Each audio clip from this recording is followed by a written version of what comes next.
Sit back and get ready to have the most fun you ever had with an electronic device. People say you get used to it. I don't know. It's hot here, but that extra 20 degrees or 10 degrees is pretty rough. I've been in the desert in California, and it was $1.20. It's a dry heat. Yeah, it's a dry heat. So you don't sweat when you die. You just bake. Frizzle. You don't. Well, that's the thing. You don't realize you're cooking. You look down and see the sizzling. So you just look like a lizard.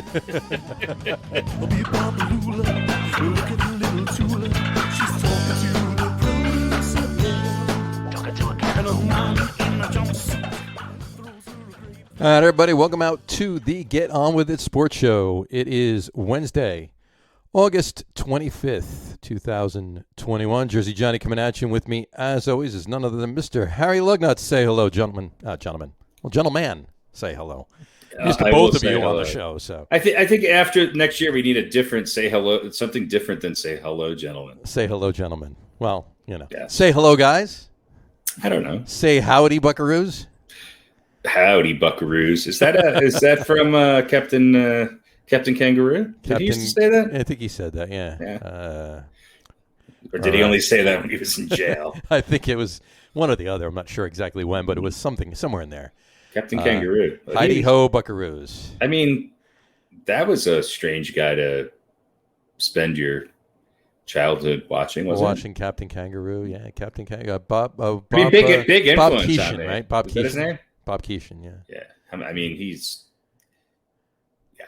he still? He can't. There's no way he's still alive. I'm pretty sure no, but we can check.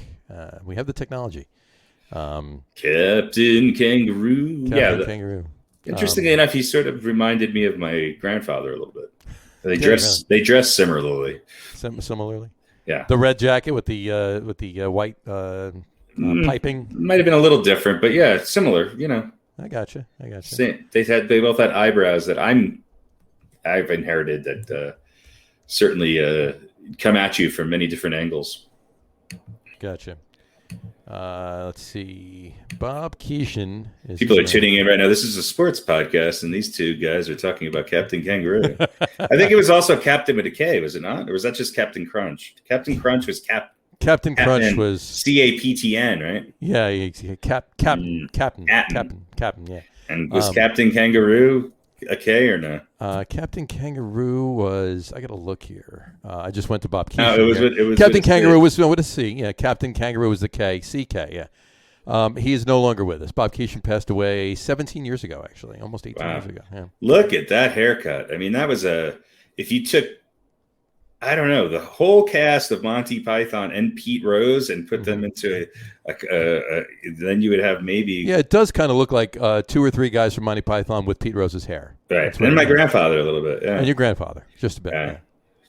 Exactly. Yes. Captain Kangaroo. Captain Kangaroo. So is that what we're going to go with now? No more say hello, gentlemen. We're going to do howdy do, buckaroos? Or? No, I don't think that's I don't think that's appropriate at all. I'm not even sure he said that. I don't think he did. But in any event, yes. No. Well, it's just you at the moment. RadioPete will be along presently. He had to do some husbandly stuff, and not what you're thinking. Get your mind out of the gutter. Yeah, it involved dinner. Horse husbandry. Husbandry, yeah, something like that. Yeah, animal husbandry. Animal husbandry, yes. No, all right. We've gotten off to a stellar beginning. We'll just dive right into it. Ladies and gentlemen, Captain Kangaroo has died.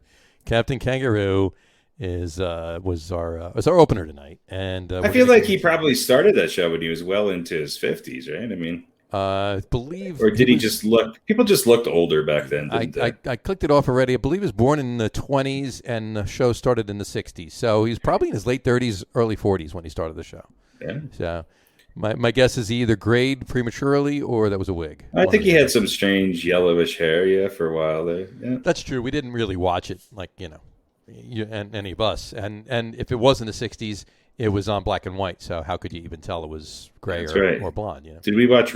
So were we watching syndicated reruns, or was he still on? Oh no, he was still on. He was still on. He was just older. Exactly. He just took his teeth out more often. He did. Yeah. I believe he was on the Howdy Doody show too before that. Bro, everybody got their start on the Howdy Doody show. Everybody started on the Howdy Doody show. Isn't that where Joe Franklin started? Something like that. Yeah, exactly. Yeah. I don't think Al Franken started there, though. No. Al Franken started on Saturday Night Live. Saturday Night Live, absolutely did, yeah. Stuart Smalley. Well, he was a writer before he long for a long time. He was a writer before he did any of that, yeah. Yeah. Exactly. Yeah. And one of his best movies, I got to tell you, was one of my favorite anyway, was Trading Places, even though he had just a small bit part in it. It was really good, though. Yes. The movie, not his part. Absolutely. His part was kind of cool, but the movie was great. So anyway, we've talked about movies a lot on this show, too.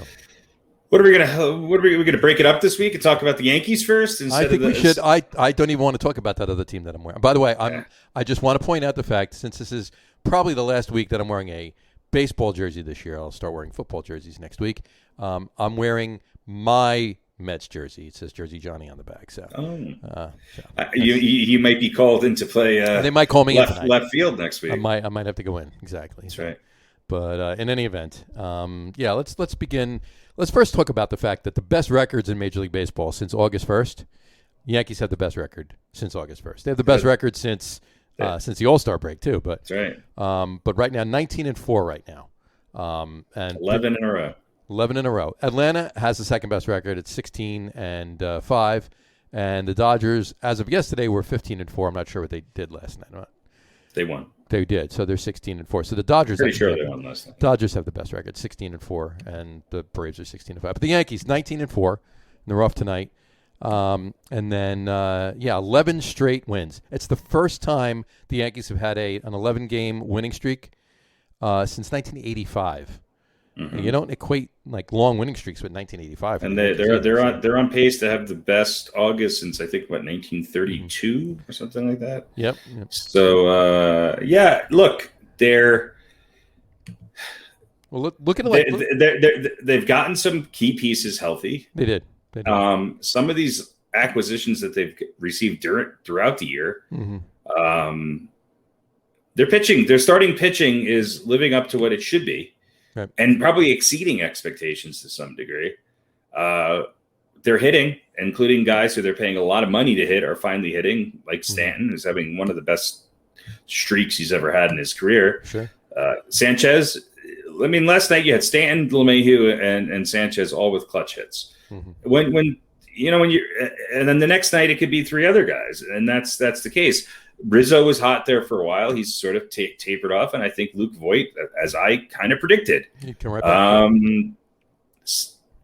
won back that start. Now he didn't play last night because Rizzo was in there, but I think Voigt's making a strong case for himself. He's been playing at a much higher level than Rizzo. I think the Yankees are better defensively. They're much better on the base paths, and other than Rougned Odor's kind of horrible throw last night and inability to get somebody out on a routine ground ball. The only thing that really concerns me are their two top closers. Britton might be out for the rest of the year. I don't know. That's what I sort of read some mixed information on that today. I mean, there's schools of thought on both ends of things, but it looks more likely he's going to be out for the rest of the year. And Chapman has lost his ability to locate his fastball. He's afraid to throw his fastball. And if Aroldis Chapman is afraid to throw his fastball in the ninth inning and can't get out of the game, then what the hell is he in there for? Yeah. So that's a part of the Yankees that the back end of their bullpen right now has faltered, but they've still been able to hold on. They've won a lot of close games. They've won more close games this year than any other team in baseball. And they've gone from a team that was virtually about +0, they're like +6 or something like that to I think this month they're +50. That's crazy. This month. This month they're +50. Yeah. And so they're looking pretty good. Now, overall they're +48 overall. So if they've won, I think I could be wrong on this. The numbers escape, but I believe they've won 9 straight series. I could be wrong on that. Something like that. Well, I was going to say before. Let's go back to the 4th of July, right? So this is before the All-Star break. Okay, right. The Mets won on the 4th of July to beat the Yankees. The Yankees' record at that point was 500. They're playing 500 ball. They were 41-41. Right. They have gone 33-11 since July 4th. Right. So, if I told you on July 4th the way the Yankees were playing after losing to the Mets, I would call it. I'd have told you they were going to be predicted 33-11. Right. Well, would you have been? Yeah, that's about right. Or would you have been like, holy shit? Oh. I mean, no, this is surprising even to me, and I hope they can maintain and don't have what they typically do, which have these kind of points. I think that they're playing with a sense of urgency. Finally, I think that some of I think statistics aside, right. I think Rizzo, especially when Voit was out of the lineup, was a good addition because he solidifies. It sounds like he's a little bit more vocal. He's got the experience behind him, and it just puts the Yankees infield at a position with Torres and Andujar out. And the biggest story is Velasquez coming in and playing shortstop. They're now one of the better infields in baseball. If they could just teach Luke Voit how to play third base. Yeah. Although, Odor had a big home run. So his numbers don't look good, but he seems to be a clutch player. And with him playing third and DJ back at second, Rizzo and or Voit at first, mostly Rizzo, the Yankees infield is great. Now their outfield, I believe last night they had Gallo in left. On that last play, he did not look all that sure about catching what should have been more of a routine fly ball. I believe they had Aaron Judge in center field and Giancarlo Stanton in right field because they were playing in National League ballpark. Sure. So that's a scary outfield going into, but they seem to look again. It's like, hey, you guys got to play. You got to play. And the fact that they had Judge in center and Gallo in left tells me maybe Aaron Boone's got more faith in Judge. Judge hasn't been throwing the ball very great this year. He's overthrowing, underthrowing, missing cutoff guys. I'm not sure taking him out of right field is the best thing, but when they're in the lineup, that's a hell of an outfield. Yeah, that's a hell of an outfield, definitely. What do you think about Angel Velasquez? I think it's a wonderful story. I think we got ourselves a new shortstop. Look, I don't. Gleyber Torres had some great years. Right. Will Gleyber Torres ever get back to that? The odds are no. And I don't know what it is. It's the same thing with Andujar. It's the same thing with who's the other? Gio Urshela. Gio Urshela, yeah. I mean, Urshela's, and I meant to say Urshela before, not Andujar. Andujar's a guy who was hitting way better than Urshela, and Urshela would come in, if you remember, for defensive purposes. Sure. I think those are three guys which the Yankees have put a lot of faith in. Look, those are three guys which, don't tell anybody, have a lot of trade value on the open market. Sure they do. And if you can keep a Rougned Odor or a serviceable third baseman who can hit more consistently and get Velasquez to actually, play at this level. He's a great defensive shortstop. Well, Rougned Odor has been playing third, obviously, right, with Gio Urshela and Andujar out. Right. And Velasquez played a little theyird, too. And Gallo's been playing a little third, too. Right. But the problem is that you moved Gallo to third, and then you don't really have anybody. They're still a little deficient in the outfield. Although you could move Gardner. Odor's got to be the guy now. You could get Gardy back out there. Although it looks like what's his name's can't figure out what's going on with his vision and dizziness. What's the medical term for that? Anyway. Equilibrium. Clint Frazier's, but Frazier's having a horrible year. He's had a bunch of horrible years. There's a bunch of people, including Gary Sanchez, who the Yankees have stubbornly not budged on. It's Sanchez, it's Torres, it's Andujar, Urshela. I feel like Urshela, Andujar. I feel like they're not trying hard enough to find a place for him in some ways. Yeah. Look, you got to remember too. Next year, the Yankees get Aaron Hicks back. Sure. So now that outfield, well, are they going to get Aaron Hicks back, or are they going to get a fragile version of Aaron Hicks back still? I don't know. That's a good question. A lot of these guys, if Torres and Hicks could return to where they were in 18 and 19 respectively, sure, this lineup would be dominating from top to bottom, and you'd have guys who actually could hit for average as well as power. You don't know. 2 years ago, I would argue that Aaron Hicks was the most complete player on the Yankees. This is before they got LeMahieu and before, some of these other guys. He's 300 hitter, 20 plus home runs, 80 to 100 RBIs, and a good center fielder. Right. Now there's a big question mark there. So we'll see. This year, though, I think that they have what they need, with the exception of figuring out who is actually going to be that closer. And it maybe, just maybe, from a mental standpoint, maybe you don't want one. Maybe you don't want anybody. Maybe it has to be more situational, because I think the problem with Chapman is mental. I think ever since the Cubs World Series, and then coming back the following years to the Yankees and having 2 years of failed, experiences in the playoffs, I think he's in his head. And I think Britton's more of just a matter that he's lost some juice on his ball and his location's horrible. Right. And then you got the wild card. You got Chad Green, I predicted this too. I said they're working him too hard in the beginning of the season, and you're going to see him start to fade a little bit come the end of the season. And you're starting to see that. He still comes in every once in a while. He'll get the job done, but he seems to always give up those 1 or 2 runs in the 1 or 1.2 innings that he pitches. Mm-hmm. When it comes playoff time, you have to be a little bit more lights out from that. But the Yankees are coming back. They're scoring later in the game, and they're winning close games, and that all bodes well for the playoffs.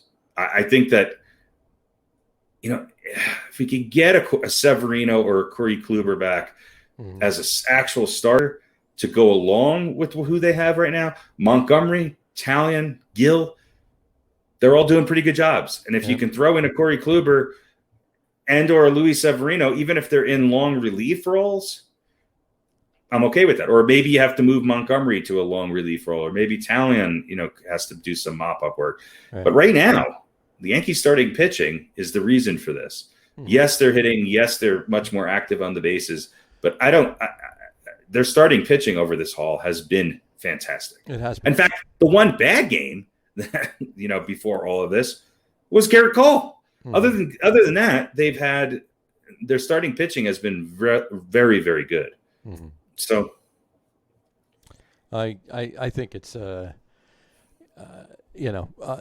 they've been doing, what they've been figuring out as far as, you're right though. I mean, it's about the hitting too. It's about both. It's about being timely on both ends of everything, and which is why they find themselves in this 33-11 run and 11-game win streak, and they're not relying solely on the home run. Yes, Stanton is mashing the ball a little bit more, but Stanton also 19-4 this month. And, Stanton's also able to get a single with men on base, which he hasn't been able to do in 2 years. Right. Same thing with Voit. Same thing with Rizzo. They're making pitchers work. They're getting a lot of walks. Gallo walks a lot. Yeah, he walks them. Judge walks a lot. Stanton walks a lot. They all walk a lot, and they're finally getting back to that. They're making them use pitches and get on base. I think they can actually improve their hitting with runners. They're still leaving a lot of people on base. Yeah. Well, but finally, they're breaking through with that. Don't talk to me about leaving people on base. Yes. Well, that's we'll get to that in a minute. The Mets reach third base, and that's it's like a button that signals to end the inning. Yeah, that's it. Yeah. Okay. But they've been doing great, and the hitting too. And Stanton, here's some Stanton stats. Since August 1st, he's hitting .324. He's got 4 doubles, 5 home runs, 18 RBIs, and his OPS is 1.020. Yeah, since August 1st. So he's just for the money that they paid him. Stanton is like Giancarlo Stanton right now. Right. For this month. Now, since he's been on the Yankees, and he didn't really have much history in the playoffs before that. Well, he hasn't been dominant at the end of the season when it counts. Right. So, look, if Stanton becomes the kind of hitter, even 75% of what he's doing right now, then when they have somebody hitting in front of him or behind him, it makes their lineup that much more dangerous. Because if you put him higher up in the lineup and you want to give him or intentionally, Judge is going to be either right in front of him or right after him. Sure. Okay. Gallo, Rizzo, Voit. who do you want to deal with?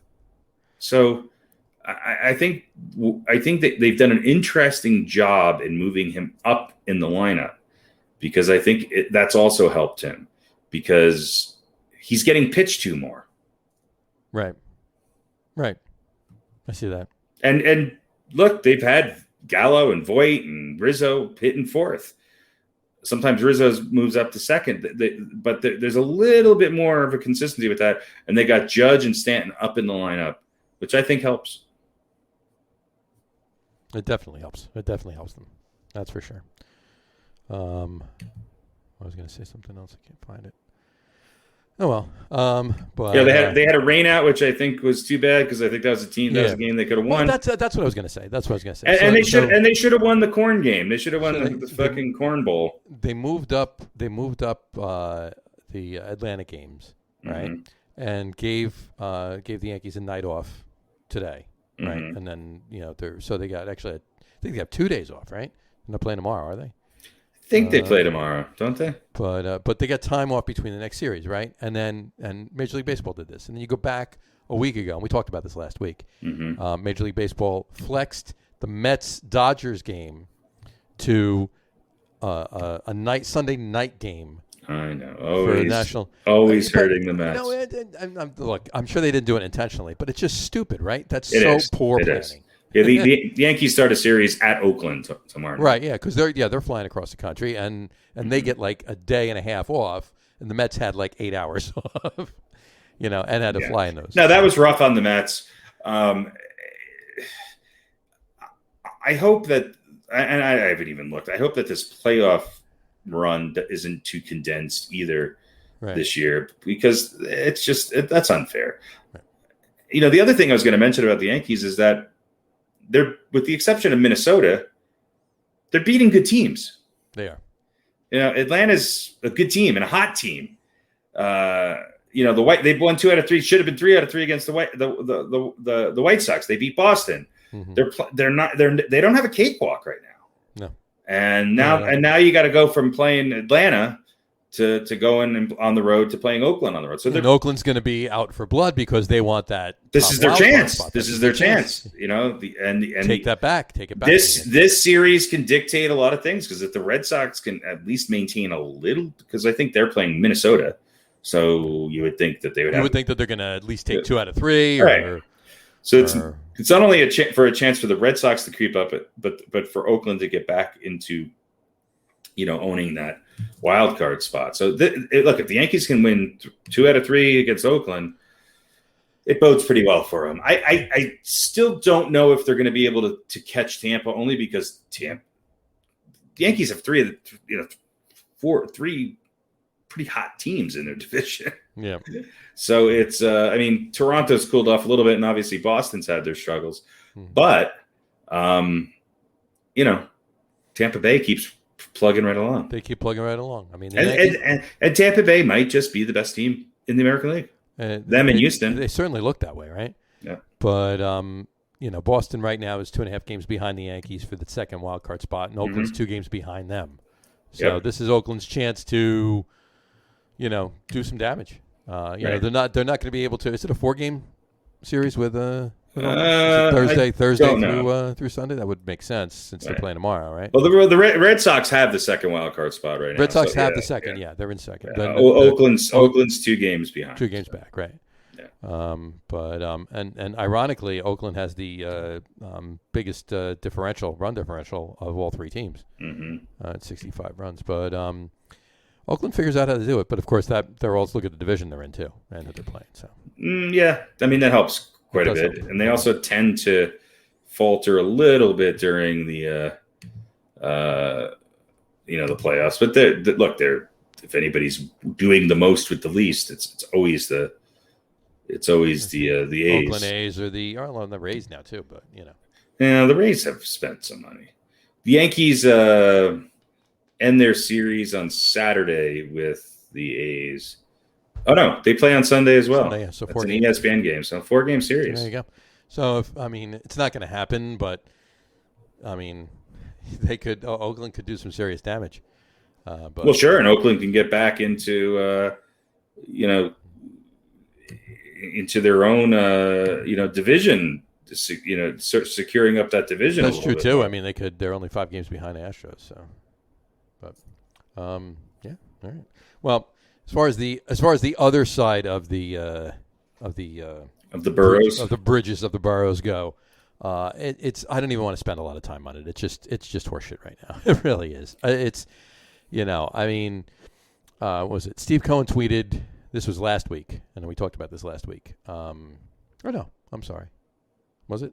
Yeah. Yeah. Weren't the Mets 7 games out? No, last it week? was Sunday. It was Sunday. I'm sorry. And they're 6.5 out this week. They're 6.5. Yeah. There was. So they're 6.5 out. They're 6.5 out because they haven't played yet tonight. Well, and also because the Yankees beat the Braves. Sure, the Yankees beat the Braves, but the Mets keep losing. So it was the Mets' chance to get a couple games back on them, and they didn't do anything. But Cohen tweeted on Sunday that his disgust, basically, I'm not going to forget exactly, but it was disgust in the batting, in the hitting. And they responded with, I'm sorry, it was last week. It was at the end of our our podcast.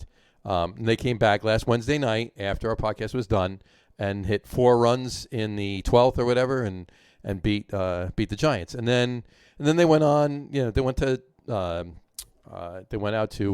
back down to LA and played the Dodgers, and they're not beating the Dodgers, but they wound up scratching the game and did pretty good in Sunday's game. It was fine. Then they come home and lay right back down again. Seven runs by the second or third inning. They really can't win on the road. I mean, they're 15 under 500 on the road. They can't win on the road. And home was great for them, and now they're losing at home too. Well, and Syndergaard's gonna do a minor league rehab stint. So Syndergaard's doing a minor league rehab stint, and DeGrom is throwing. Yeah, and I got a question though. Seriously, DeGrom is not eligible to return until at the earliest September 13th. Mm-hmm. What do they honestly expect to get out of him the rest of the year? Unless all of a sudden, here's the thing, and I said this before, the only way the Mets are going to get back into this year is if they play a minimum 500 ball, better of course, but a minimum 500 ball, and the Braves absolutely collapse. Because we know the Mets are not going to win out. They're not going to go, how many games are left? 50-something, 40-something, 40-something? 40-something, yeah. They're not going to go 40 whatever and it's not going to happen. So 500 plus ball, and the Braves need to collapse. And that I don't think either is happening. So that being the case, the Mets are done. They're not. It's done. This year's done. They've had a rough schedule. I mean, they've played. They have the Dodgers, the Nationals. They played the Phillies. Then they played the Nationals. Then they played the Dodgers and the Giants and the Dodgers and now the Giants again. Right. So. They're in a rough, but look, they have 13 game. They have 3 against the Marlins coming up. They have 3 against the Nationals. Mm-hmm. Actually, they have 7 against the Nationals altogether, and 6 against Miami before they have before September 10th comes around. They go back and forth with Miami and the Nash. And when they play 3 against the Yankees. Mm-hmm. So look, 7 against the Nationals, 6 against the Marlins. Yeah, that's 13 games. They should go 10-3 in that. They should go. Honestly, they should go 13-0 in those. They should go 13. They're not going. They won't. They should go 13-0 in those. But 10-3 would be something that they should. 9-4 would be. And Atlanta has to now go out and play the Dodgers and everything else now too. So I mean, it could it work? Yeah, it could. I seriously doubt it will, but. These bats, does look. The Mets' saving grace is they have to beat up on Miami, which they have a lot of games left with. After Miami, they got the Yankees, the Cardinals, the Phillies, the Red Sox, the Brewers. Mm-hmm. Then they got 3 with Miami, and then they end the year in Atlanta. Mm-hmm. They have, I think they have 9 games left with Miami. Yep. Yeah, they need to win all 9 of those. They need to win all of them. And I said this before, too. It would not surprise me. I don't know what it is. In fact, I'm going to look it up really quick. It would not surprise me to find out that the Mets-Marlins all-time record favors the Marlins. Probably. I want to check it out here. I meant to do it before. Let's see right here. So the Mets have about 36 games left. Yeah. I mean, I if I had to look at how they're performing right now, I can't see them winning more than 16 of those. Right. I mean, that's just, and that kind of puts them at where they're at right now. And I don't think that gets them anywhere close to the playoffs. So to get back to your other point, what are they trying? They'll know when DeGrom's ready to come back, whether or not they have a chance. And if they have a chance, they got to play him and they got to pitch him. If they don't, then maybe you don't take any chances on him, or you send him out there and just to see what's going on. Right. But Mets actually do favor Mets. Mets are winning the series. 222 games to 249 games. So it's close. But the Marlins were really good for a few years there, and they're not right now. So I mean, that's. But they always seem to play the Mets hard, or the Mets always seem to suck against the Marlins. Right. One or the other, either way. You're looking at it, but it's just stupid. And I mean, they got Baez back on Sunday, and he had a decent game, and obviously they won that game. That was good. And then last night, Lindor comes back, and then the two of them together, you think it was going to be a good 1-2 punch? Nothing. They got shut out last night. 8-0. Lindor's having a rough year. The Mets hitting has been inconsistent at best. I think the one positive thing is that their pitching's been better than you would expect it to be, especially with the injuries that they've had. Right. But they just can't. They go a bunch of games where they just don't score at all. They don't hit. I think there's something like 2 for 3 million with runners in scoring position. I mean, it's like you get a runner gets on first. There's 2 outs. He steals second, and I'm thinking to myself, why the hell is this asshole stealing second? Nobody's driving him in. Why waste your energy? You know what I mean? Seriously, it's what. Well, if he could steal third at home, then well, that's the only way to do it, right? He's got to steal third and then steal home. But it's one way to get a run in. But I don't know. It's a shame that it's got to come to that. But I think the Mets have some look. Nemo, Alonso, they're gonna be there. I'm not sure McNeil is he really hasn't shown me anything. He hasn't really done great. Conforto's been a flop. Although Conforto's on base percentage, he walks a lot, but his average is. And it seems like he's just not hitting with people in scoring position. When he's getting a hit with nobody in front of him. Obviously Baez is a fill-in, so you would, although he's playing again tonight. So, Smith, there's 3 or 4 positions on the Mets that are set. Obviously, their pitching is their big calling card. I think other than that, they can go out and get. And be aggressive with getting whoever they want. I think they really should. I think it's time. I mean, I said it last week on the show. He needs to get the hell rid of Sandy Alderson. He's been a good GM for many years. He was great out in Oakland. He was pretty decent for the Mets for many years. I think it's just time to put that aside and give Theo Epstein whatever money. Give him a blank check. Say fill in whatever you want.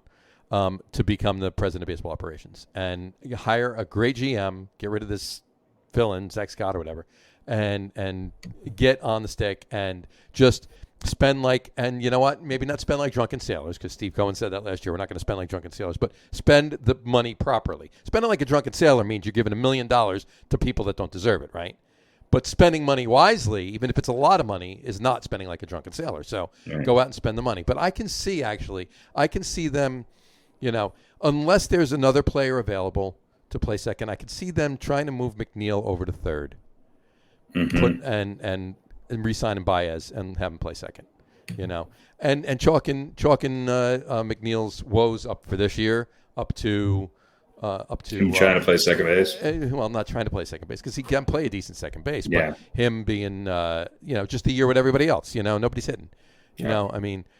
I would keep Pilar as a bench player. We'll go over this, after the fact. Right. We'll talk plenty of time to talk about Hot Stove in a couple of months. But I just think there's some pieces that are good. It's just not gelling. They need 1 or 2, maybe 3 other pieces, and then they need a full season with Syndergaard and they need a full season with Syndergaard and with DeGrom. And I really do think they just need. I mean, they need a new president of baseball operations. They need a new GM. And honestly, you know what? They need to replace Rojas. Well, there's something. They need to replace Rojas. I don't think the Mets. we tend to put so much emphasis on batting average and on-base percent, blah, blah, blah, blah, blah. If you look at the teams that are really – you look at a team like the San Francisco Giants and their crosstown brothers, the Oakland A's. Right. They've got very similar teams. There's nobody that's really lighting it up. Right. I mean, yeah, Crawford is having a good year for the Giants. But other than that, they're all hitting around 240, Chris Bryant's now hitting 269, but their pitching is – they don't even really have a dominant starter, I don't think, No. But they're just winning games because they have the ability to take advantage of the opportunities that are presented to them. Exactly. And that's the difference between the Mets right now, who I don't think have less talent. I don't think on paper the Mets have less talent than the San Francisco Giants. I don't. I think they maybe have more. But on paper they actually do have more. Yeah. I mean, they should be far and above the Giants. So they're not going to be the Dodgers. Nobody is, but the Dodgers are in second place. That's what I think people fail to realize. They have the second best record in baseball, I think, but they're in second place. I'm not sure they're going to catch the Giants. The Giants just continue to win baseball games. Yeah. Right now, the Mets are beating the Giants 2-1. Yeah. In the bottom of the sixth, one out, runners on the corners. Miziki is up, and the Giants only have one run on one hit, and they have one error. The Mets have 8 hits with 2 runs. See, that's the problem. Think about that. 8 hits. It's what I just said. The Giants take advantage of the opportunities that are presented to them way better than any other team in baseball. It's just ridiculous, but at least they're.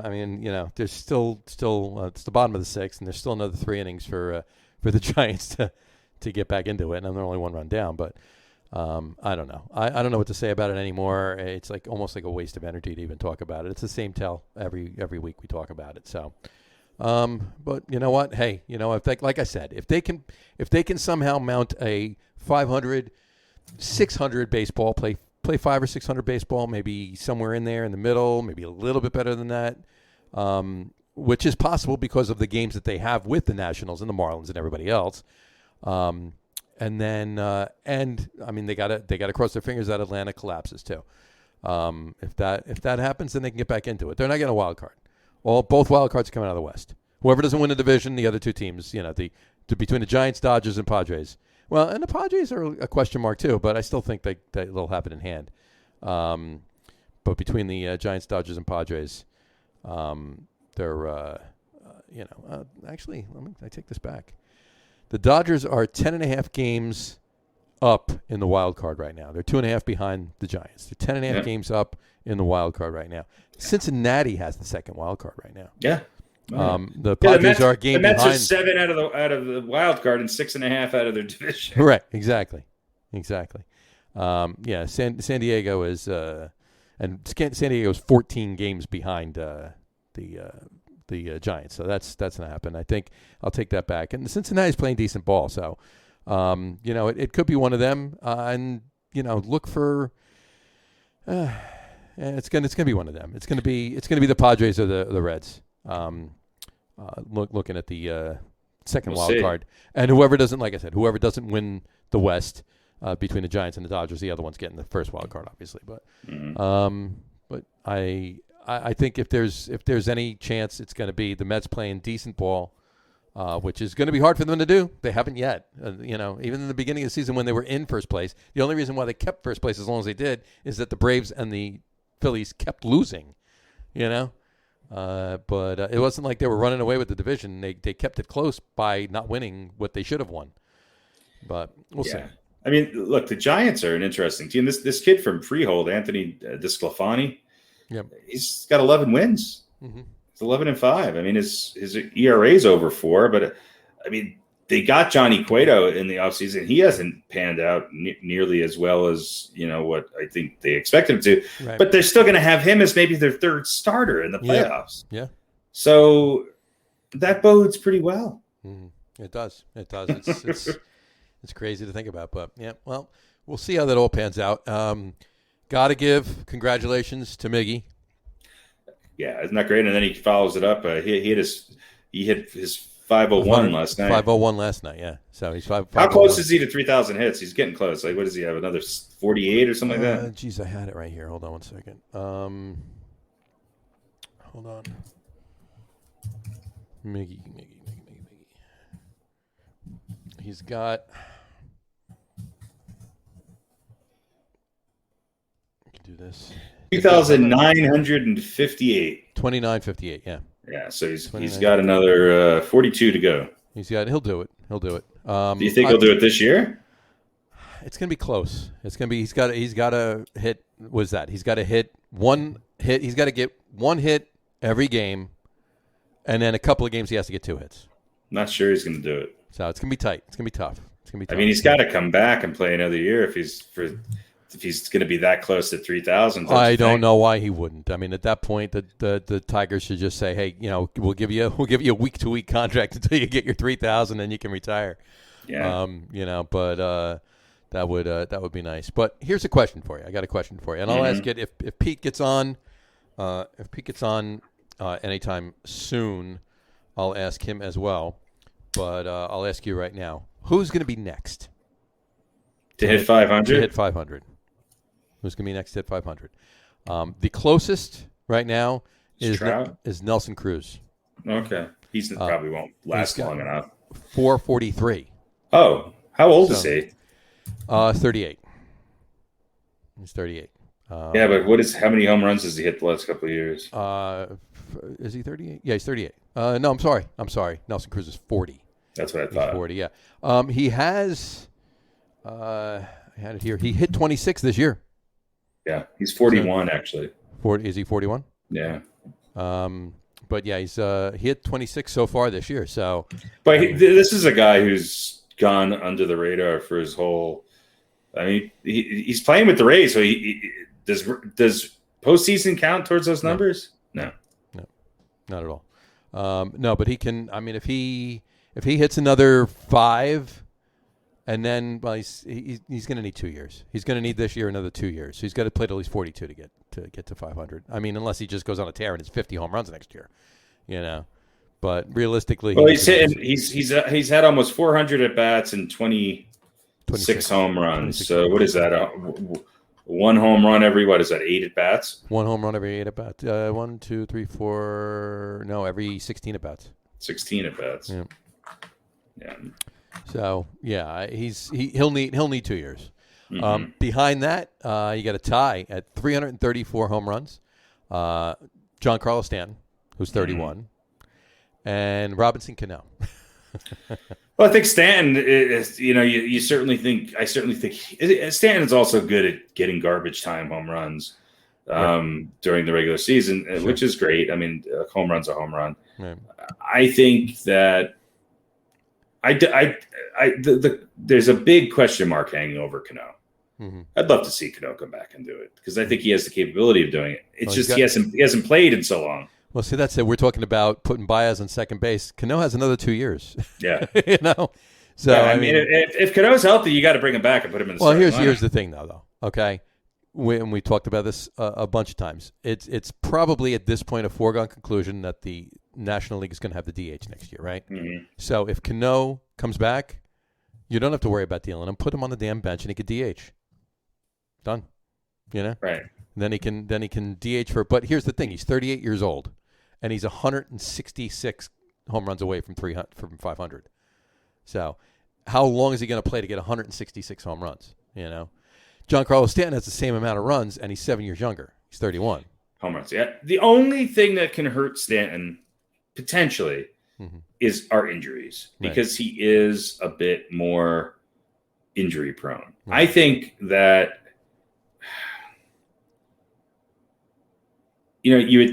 I don't really see anybody else on that list. I think Stanton. I think Cruz is obviously closer by quite a lot. Sure, but he's also 3 years older than Cano. 41 and 10 years older than Stanton. Yeah. So if he's and Stanton, by the way, Stanton has hit 22 home runs this year as well. Yeah. Cano has, in case you're wondering, Robinson Cano has hit 0 home runs this year. Well, he hasn't played. Nelson Cruz has had how many this year? Nelson Cruz, 26. Okay. 26. So, and he needs what? Another 57. 157? No, just 57. 57. 57. He's got 443. He needs 57 home runs. And here's a question. Quick aside, because I got 2 other people I'll bring up, but quick aside. Albert Pujols, clearly this is his, swan song, if you will, but he only needs 23 home runs to get to 700. I know.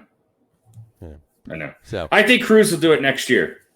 You think Cruz, between the rest of this year and next year, he'll hit 57 home runs?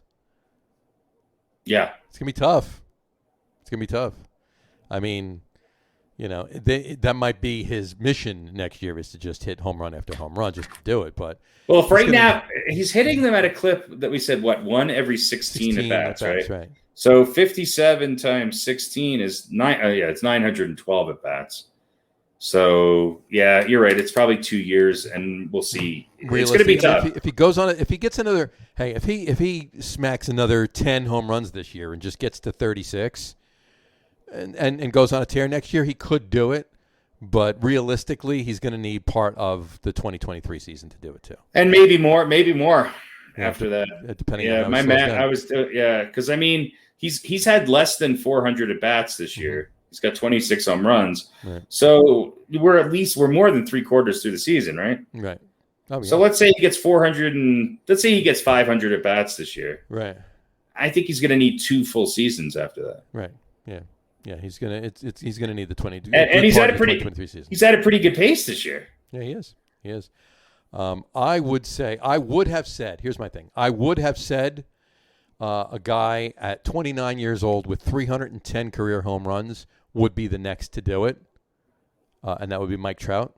Mm-hmm. But Mike Trout only has 8 home runs this year. Mm-hmm. He's only hit 8 home runs this year. So,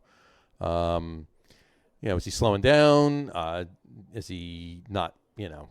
What's the reason? I mean, was he out this year? Was he out at all? Was he on? I don't think so. So only 8 home runs. So I'm going to say it's going to have to be. Nelson Cruz could do it. Is he gonna play? Is he going to be on the Rays for 2 years? Right. If he's on the Rays for 2 years, and they re-sign him and he stays on the Rays for another couple of years, I say it's him. Hands down, boom, it's done. If he leaves Tampa and goes to another team next year and then another team after that the following year, I don't know if he's going to get to 500 before he retires. Well, and Justin Upton might be, a guy who does it. Who is Upton younger than? How old is Justin Upton? Justin Upton's 33. 34. So I think it was just his birthday. Yeah, today's his birthday. Happy birthday, Justin Upton. There you go. So, he'll be 35 next year. Upton, he's only hit 17 home runs this year, so he's slowed down a little bit. Right. But he's got, I think, the same amount as doesn't he have the same amount as Cruz? Justin Upton has 324. Okay. So Justin Upton is 176. That's right. Home he has runs the same amount as Joey Votto and Stanton. So he has almost the same amount as Stanton. Yeah, they're all within 10 home runs of each other. Votto, Upton, Stanton, and Cano. Upton's. I think Stanton's got the best shot, but I don't put it past Upton because he's got 4 years. 3 years at least on Votto. Mm-hmm. Those are 3 years where his production should be higher. Sure. So Votto's 37. Who knows? I think if I had to put money on it, Votto tops out around 400, maybe, depending on how much longer he plays. Upton probably the same. Now, Upton might go a little bit higher than that. Upton's not getting to 500. I think Stanton can get to 500. I think Cruz, like I said, if he sticks with the Rays and the Rays keep him on board. Then, which they should. He'll get it, and it'll be 2 years from now, but he'll get there. Yeah. So I think Cruz is next. I don't think Robbie Cano makes it. I don't think Robbie Cano makes it. He's 38. I think Stanton's a 50-50 chance, and it's not because of his ability; it's because of his durability. Right. Yeah, Robbie Cano's 38, and even if he does come back and play his other 2 seasons with the Mets, it's only going to be as a DH. And no matter where he goes, he's going to be a DH. he's not. They're not putting it back on second. So, but I can still see Robbie. I can still see Robbie Cano hitting 22 home runs at 80 RBIs. Sure. But if he's hitting 20, let's give him 25 home runs a season. Okay, he's going to need another 7 seasons to do that. I don't think he gets there. Yeah, he's going to need another 7 seasons to get to 500. So I think Cruz, if he stays with Tampa, that's the caveat I'll put in there. If not, after that, Giancarlo. Mm-hmm. And I don't know if Mike, maybe it's just an off year for Mike Trout, but at 29 years old with 310 home runs already, you got to say that he's going to get to 500 eventually, right? But maybe we'll see. So there you go. All right. I mean, you think Stanton will hit 30 home runs this year? He has 8 more home runs in him? Giancarlo Stanton has, what did I say? He's 22. Yeah, I think he can get to, it's August still. He'll get close. He could get to 30. I think he'll hit 30. I think he can get to 30. Well, yeah, he's got 22 home runs and 65 He's RBIs. hit 5 home runs since August 1st. So Right. if he hits another home run, that's 6 home runs in August. That gives him 23. That means he's got to do 7 in September. So maybe he hits 2 before next Wednesday. That's possible. I think he'll get about 27, 28. Yeah, it seems about right. 27, 28 is a fair assessment. So, all right.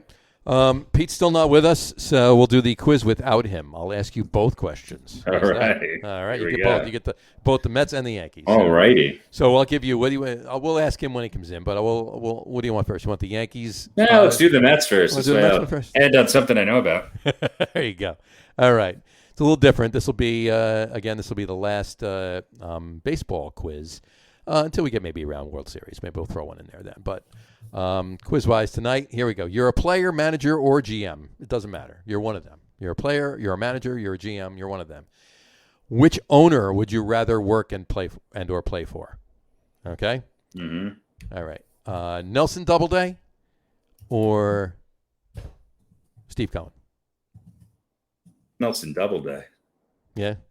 Yeah, why not? Right. I mean, look,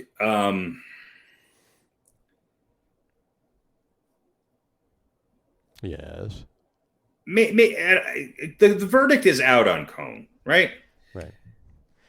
Well, he's just got a lot of money. The only reason that would be in there is Right. now, obviously he's more of a Cohen's a fan with a lot of money, right? But Doubleday purchased the Mets in what, 1980? 81, yeah. something like 80, that? Okay. 80, right around there, yeah. Okay. And he was the co-owner of he was the co-owner of the Mets from what? 86. So he was the owner when they won the World Series. He was the owner when they won the World Series, and the Wilpons bought in, and then in 2002 the Wilpons bought the whole shebang. Right. So my point being is that what I like about Doubleday is he's able to go out and get other people involved, obviously, when he needs to, and he's able to work with other people. Sure. Number 2 is the Mets assembled the best rosters they have ever had, in my humble opinion, under his watch. Under his watch, yeah. And it wasn't a matter of getting 1 or 2. They not only got people, but they were able to retain people. Right. And you guys have even said it. There some beyond 86, some of their best rosters that they had were after that, and they weren't able to win at all. Right. So, 88 they had a better roster and they had a better team. They won more games in 86, but I think the team itself was better in 88. Yeah, they assembled a better team, and they couldn't get it done. Yeah, they couldn't get past the So, Dodgers.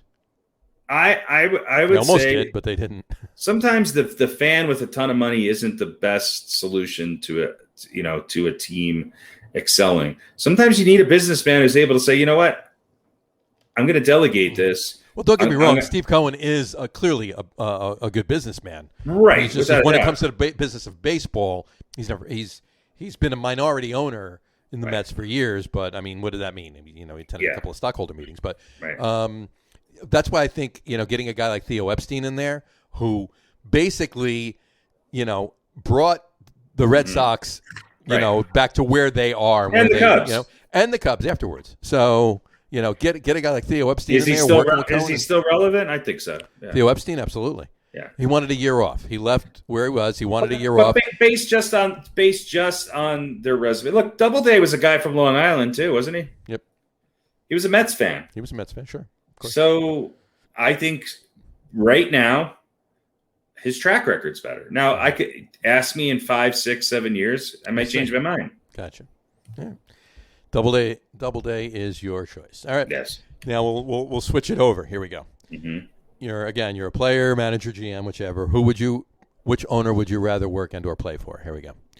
George Steinbrenner or Hal Steinbrenner? George Steinbrenner. All right. Look, and I'm not saying and I'm not saying anything different from Hal Steinbrenner. But the one thing I liked about George Steinbrenner was that his foot was always on the gas pedal. Right. Always. You need more money? Go get him. You need more money? Go get him. You need more money? Go get him. Mm-hmm. Now, you could argue that, Steinbrenner redeemed himself to some degree because he was the owner in 77 and 78 when the Yankees won. And they had a number of good teams after that probably, they were very close against the Dodgers again. What was that, 80, 81? 81, yeah. They were good in the 80s. And then they had a long streak where they just couldn't pull the trigger. And so Steinbrenner had a long run where trying to build a good team and didn't pull it off until Torrey came around. Yeah, really, 15 years. I mean, they were close in the early 90s. They were close, and right. I still say to this day that had the strike never happened, they won the World Series that year. Right, but part of what rebuilt the Yankees was Steinbrenner finally, for 1 or 2 years, backing off the free agent market because he finally listened and said, "Hey, we've got these guys coming up in our farm system. We need to get them in there," right. And they did. And, look, the first time the Yankees won the World Series, Rivera was even on the roster, or he was a middle reliever or something. He was a middle reliever. He was Jeter was starting, but Posada hadn't come in and taken over the catcher's spot yet. No, Girardi and Bernie Williams was a rookie. Bernie Williams was a rookie. And then the Girardi next year was the catcher. And then the next year, Posada came in and played. Yep. And then Rivera took over for Wetland. So there was a slow building process there, which went against Steinbrenner's MO for a long, long time. He wanted the best guy who proved himself last year to be on the Yankees. The only free agents that they really added to that became a core part of the roster. I mean, other than like Clemens a couple years later, was Paul O'Neill. Right, and O'Neill was, you could argue, in his prime. Clemens was still in his prime. They went out and got it. But then what they also learned was we have a great team. So now how do we get these guys who are, how do we go out and get these guys who are at the end of their career to come in and look, right. David Cohn was a big acquisition, but nobody thought Cohn was going to be able to play at the level that he did still. You got two guys from the Mets that were all but washed up, right? And came over and won a ring. They went out and got Wade Boggs. They went out and got who's the outfielder from the Braves? David Justice, the Indians. I'm sorry, Indians. Yeah. He went to the Braves after that, didn't he? I believe so. He went to the Braves after the Yankees. Yeah. So they got David Justice. So those were different kind of moves, but definitely Steinbrenner. Hal Steinbrenner is, I think, much, and because he grew up with this, he's much more. He defers to Cashman. To Cashman much more so than Steinbrenner. Yeah. Absolutely, no, I agree with that 100%. Don't forget Chuck Knobloch. Can't forget Chuck Knobloch. Yeah, well, Chuck Knobloch was great, and then Chuck Knobloch almost single-handedly blew us some games. I'll never forget Don Zimmer wearing a helmet in the dugout because of Chuck Knobloch. Because of Chuck Knobloch. I mean, this is before Pedro. He should have worn a helmet when he went out. Should have had that helmet on when he went after Pedro. Oh, my God. I couldn't believe it. When he ran out of the dugout, I was like, oh, my God, what is he doing? Yeah. But yeah, I mean, Chuck Knobloch was a hell of a, but Chuck Knobloch was an all-star, and he had his first year with the Yankees. He had a great year. He did. He got the yips. He couldn't throw the ball. I mean, did he have a Gold Glove the first year? I mean, he had Gold Gloves in Minnesota, but did he have a Gold Glove at all with the Yankees? I don't think so. I'm not sure. I don't know. That's a good question. Jimmy, get on that. Yes. But in any event, and then other lesser names too. You talk about in that time as far as the Yankees go. You talk about, I mean, Aaron Boone. Whatchamacallit? Who was that? I can't think of his name.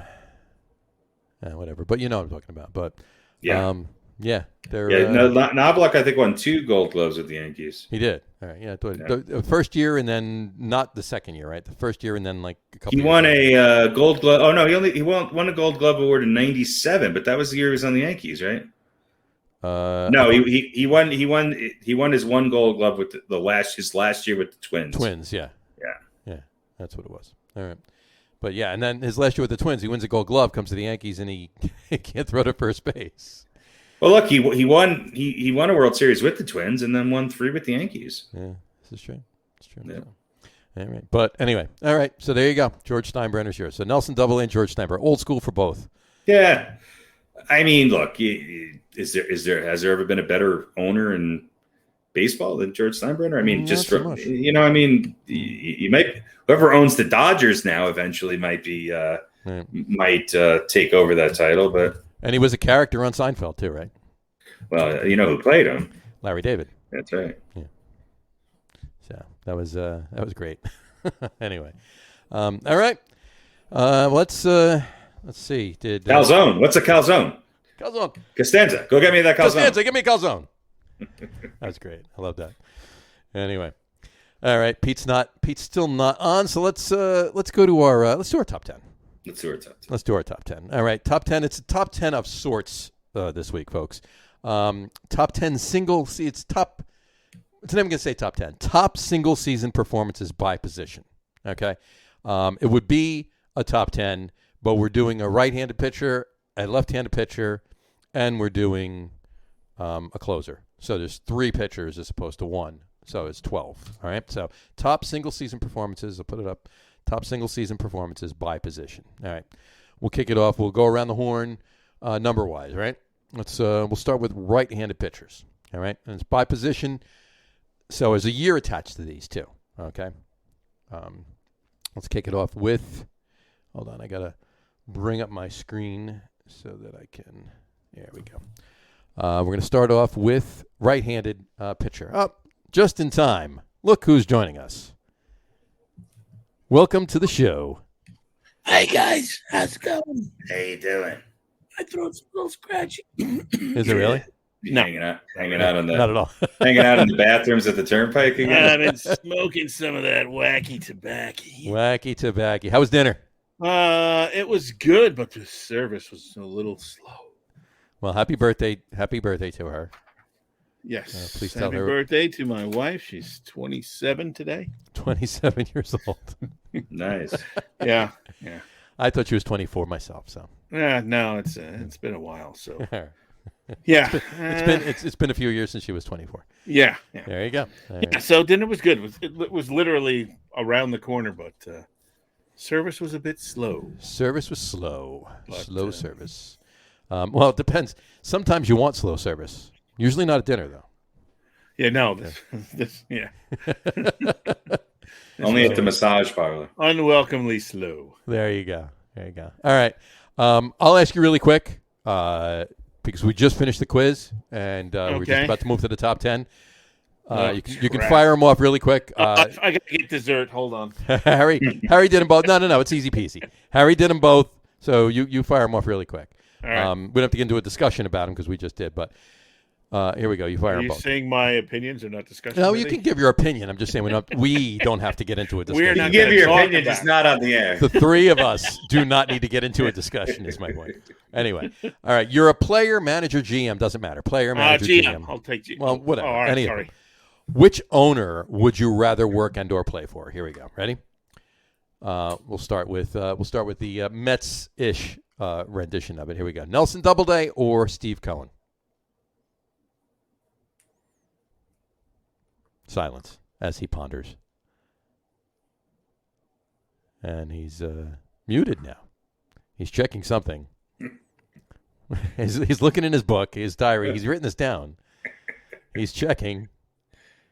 And he's still muted and talking. But You're muted. you're muted. I did not mute you. I am. There you go. There we Yeah, I lost my headphones there. You lost your headphones? So They're right what are in the your hand. owner choices? Doubleday or Cohen? Doubleday or Cohen? Who would you rather play for? I'll Work take, and or play for? I'll take Doubleday. Doubleday. That's the right answer. There you go. And on the For other a second, I thought you meant Abner Doubleday. Abner Doubleday. Would you? And then I went, I don't know Would if you I rather want play to. for? I don't want to know if I want to live in that period of time. So. All right.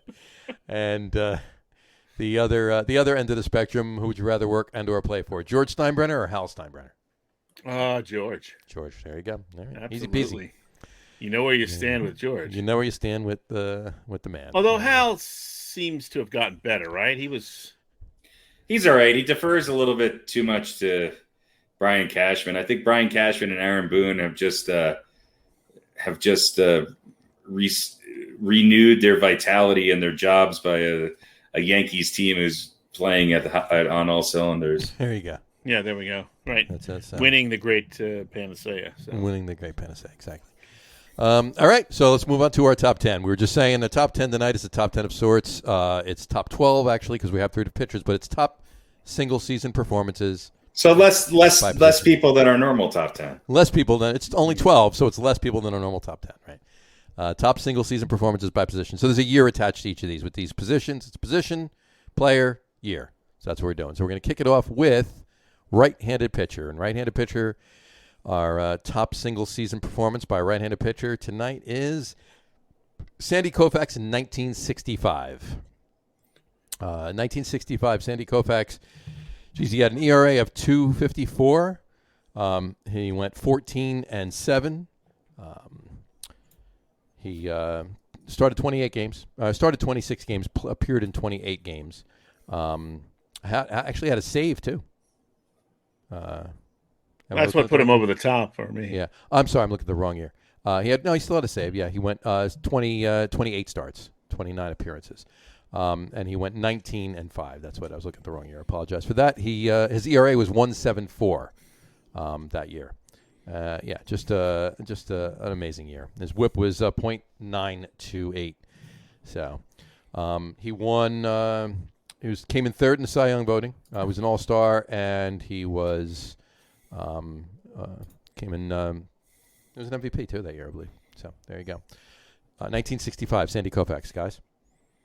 Great year, one of the best. The second set of stats is much better, so we'll go with that.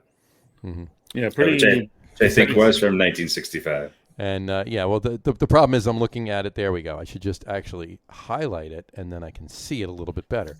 But yeah, the stats were crazy that year, and he did win the Cy Young. I take that back. So yes, we'll highlight the rest. Cy Young and MVP, right? Cy Young, and he came in second in the MVP voting. Second in the MVP. It was an All-Star.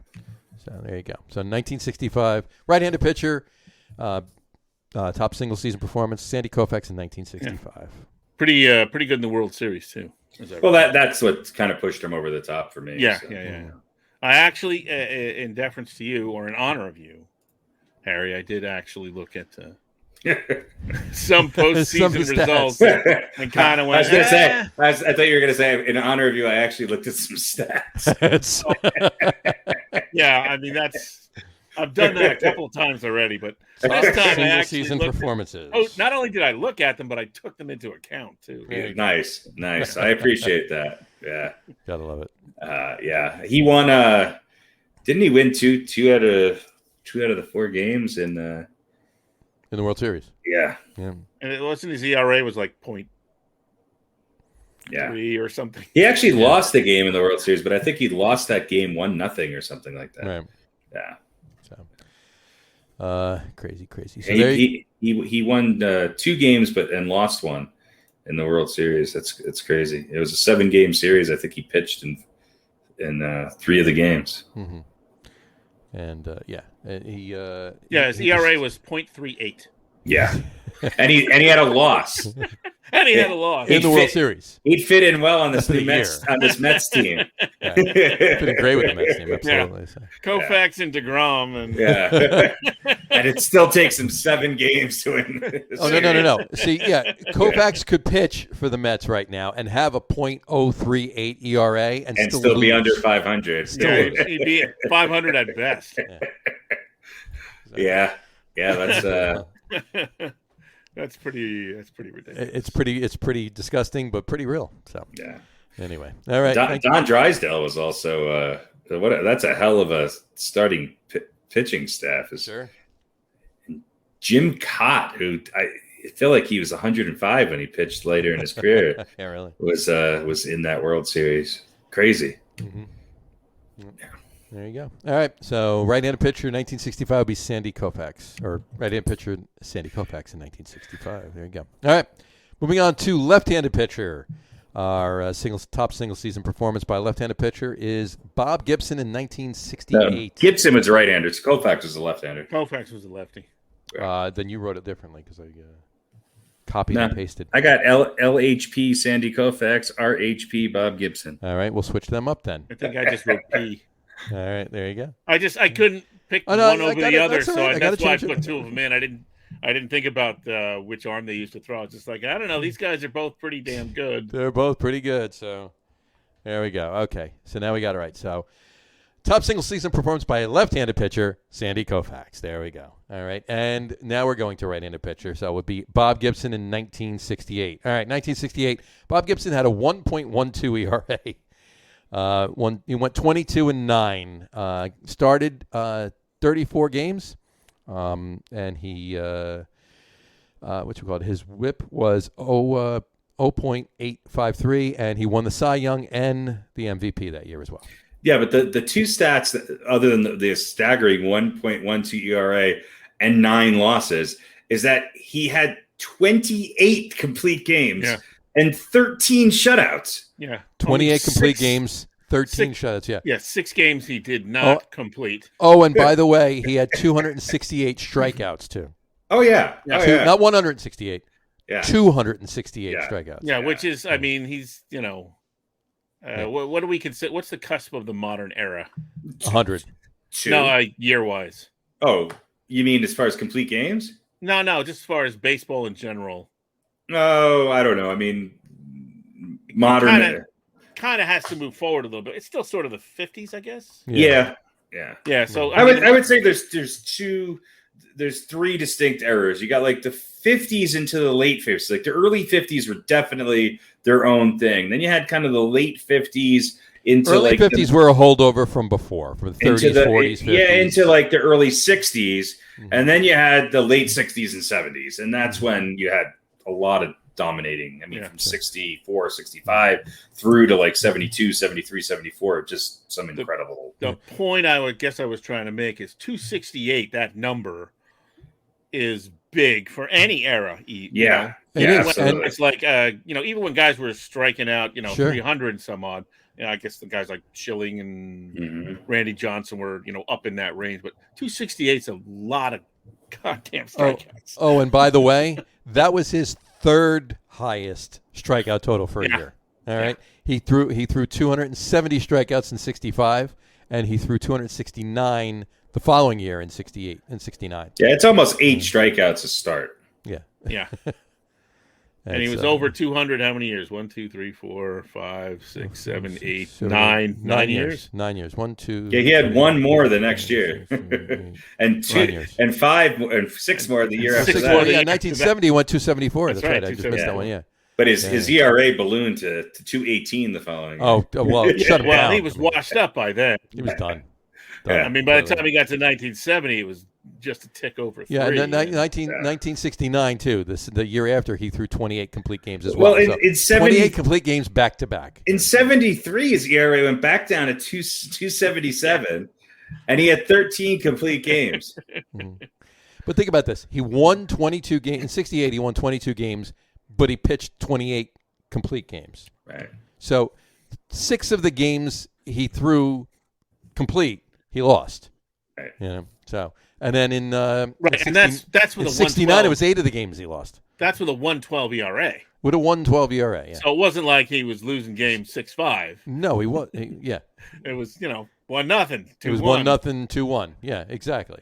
So he was pitching for the Mets in 1968. Yeah, exactly. Right, exactly. I mean, look, the only other guy that I thought of on this list was Ron Guidry. Sure. In 1978. 78, yeah. Yeah, he went 25-3 with a 1.74 ERA. He had 9 shutouts and 16 complete games. which, in that 10-year span from 68 to 78, the big difference was that you started to have closers. You started to have relievers come in. The complete games was not as big a thing. And Guidry was amazing too, because 5 years later, 5 years later in '83, he won 21 games and had 21 complete games. Mm-hmm. So that year was pretty special in 1978. So he would be the one guy who, if we had to pick one other amazing year, I think he would be certainly on that list. And there's a few years that Pedro Martinez had that were also sort of honorable mentions. Yeah. There's a couple of years that are close. Pedro and Maddox went 19-2 or 3, right? 1 year, and a couple other guys, I guess.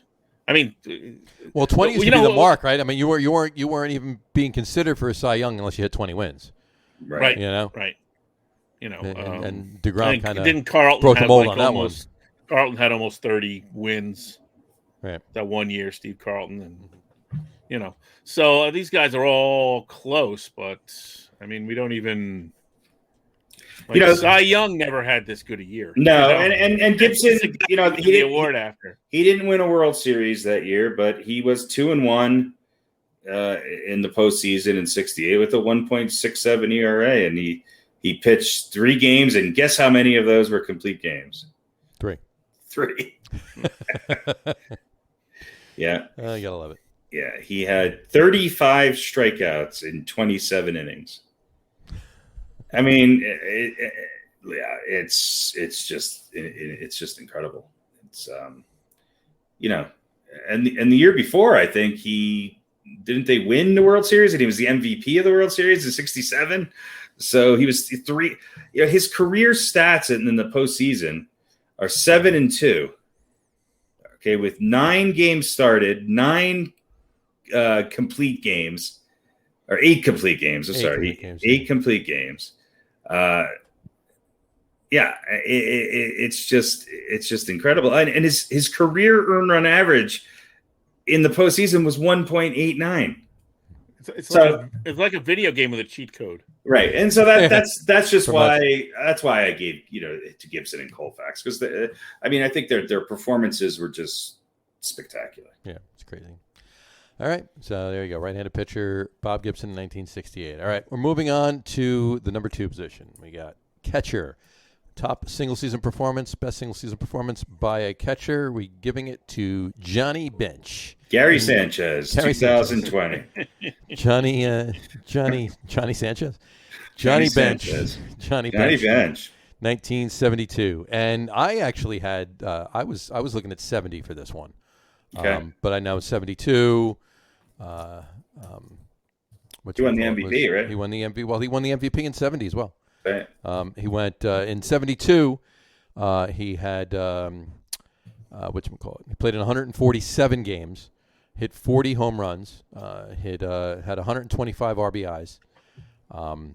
Whatchamacallit? And he did have 148 RBIs. He had 148 in 1970 and had 45 home runs and played in 158 games in 1970. Yeah, so 11 and he won the MVP games. both years. 70, 72. Just like he had a better Jazz bases. They're both good years. He had a better postseason in 72, maybe. He had a better postseason. He didn't have a postseason in 70, did he? No. Yeah. Yeah. Okay. No. So there you go. There you go. So. They lost to Baltimore in the World Series in 1970. Yeah. Oh yeah. Is that right? He dipped down. So this is why I picked 72. Now I remember. Oh yeah, that's right. In 1970, he hit 211. Yeah, he had a miserable in the postseason. And in 1972, he hit 333 with right. With he had a home run, 2 RBIs, but he hit 333 and they won. And his OPS was like 1.017. Sure. Had 12 total bases, and he wasn't great in the World Series. No. In the Championship Series, he killed it. And in 1970, he was not good in the NLCS or the World Series. He barely hit over 200. I'm thinking of 70. Yeah, 70 the Orioles. He didn't come through in the postseason in 70. Yeah, he hit 261 in the World World Series. They lost in 72 though, right? So Yeah. what years did the Reds actually win? Was it later? Was it 75, 76? 75 and 76. Yeah, 75 they beat the Red Sox, and 76 they beat the Yankees. Yeah, and he was pretty miserable those years. I mean, 76 he had a good World Series. He had 533, but he only had in 15 at bats he had 8 hits. 8 hits, that's pretty good. Yeah, against the Yankees. So yeah. Yeah, and a pretty good championship series that year as well. Yeah. But 75, he was miserable again. Yeah.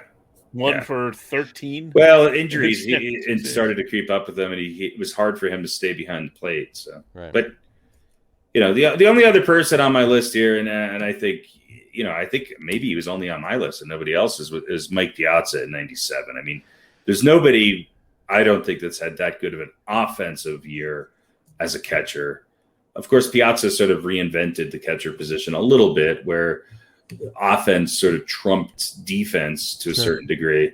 Piazza's defensive liabilities were maybe even more than what people made them out to be in some ways. Oh no, he was behind the plate because they were airbrushed a little bit. I'll still take him over Gary Sanchez. Well, that's the thing. When your average catcher is hitting, 211, right? Maybe 240, right? It's like, hey, this guy, and then you get Piazza, you'll take all that. Well, you had Piazza, and then a couple years later, you had what's his name from Minnesota who beat his highest average by like 2 points or something like that. So you did have for a while there some years where there's just some catchers that had amazing years, both power wise and average wise. So I think you could argue Piazza that year was something pretty special. Right. Oh, in 70, yeah. 97. 97 was. Yeah. In 77, he wasn't that great. He wasn't. Well, he was only 9 years old. So he was ripping it up in the in Little League, but yeah, the Eastern Pennsylvania Little League. That's right. I'm sure he had the Johnny Catcher backup. What was it called? The Johnny Bench batter up? Pitchback. Pitchback. There you go. Yeah, pitchback. Yeah. Had one of those. Orange. All right. It was orange with the net. Yeah. Catcher. First base. Second base. Bugs Bunny. All right. Yeah, all of them. Exactly. All right. Moving on to first base. This is obviously a given. It would be Mr. Lou Gehrig in 1927. Lou Gehrig, 1927. Almost like somebody made this up for like a movie or something. Really. Completely. He played in 155 games. He hit 52 doubles, 18 triples, 47 home runs, 173 RBIs. 173 RBIs. And it wasn't the only year that he hit 173 RBIs. He had 185 and 31. He had 185 and 31. He had 173 again in 1930. But 173 RBIs and won the MVP that year as well. One of the 2 years he won. I hope so. Yeah.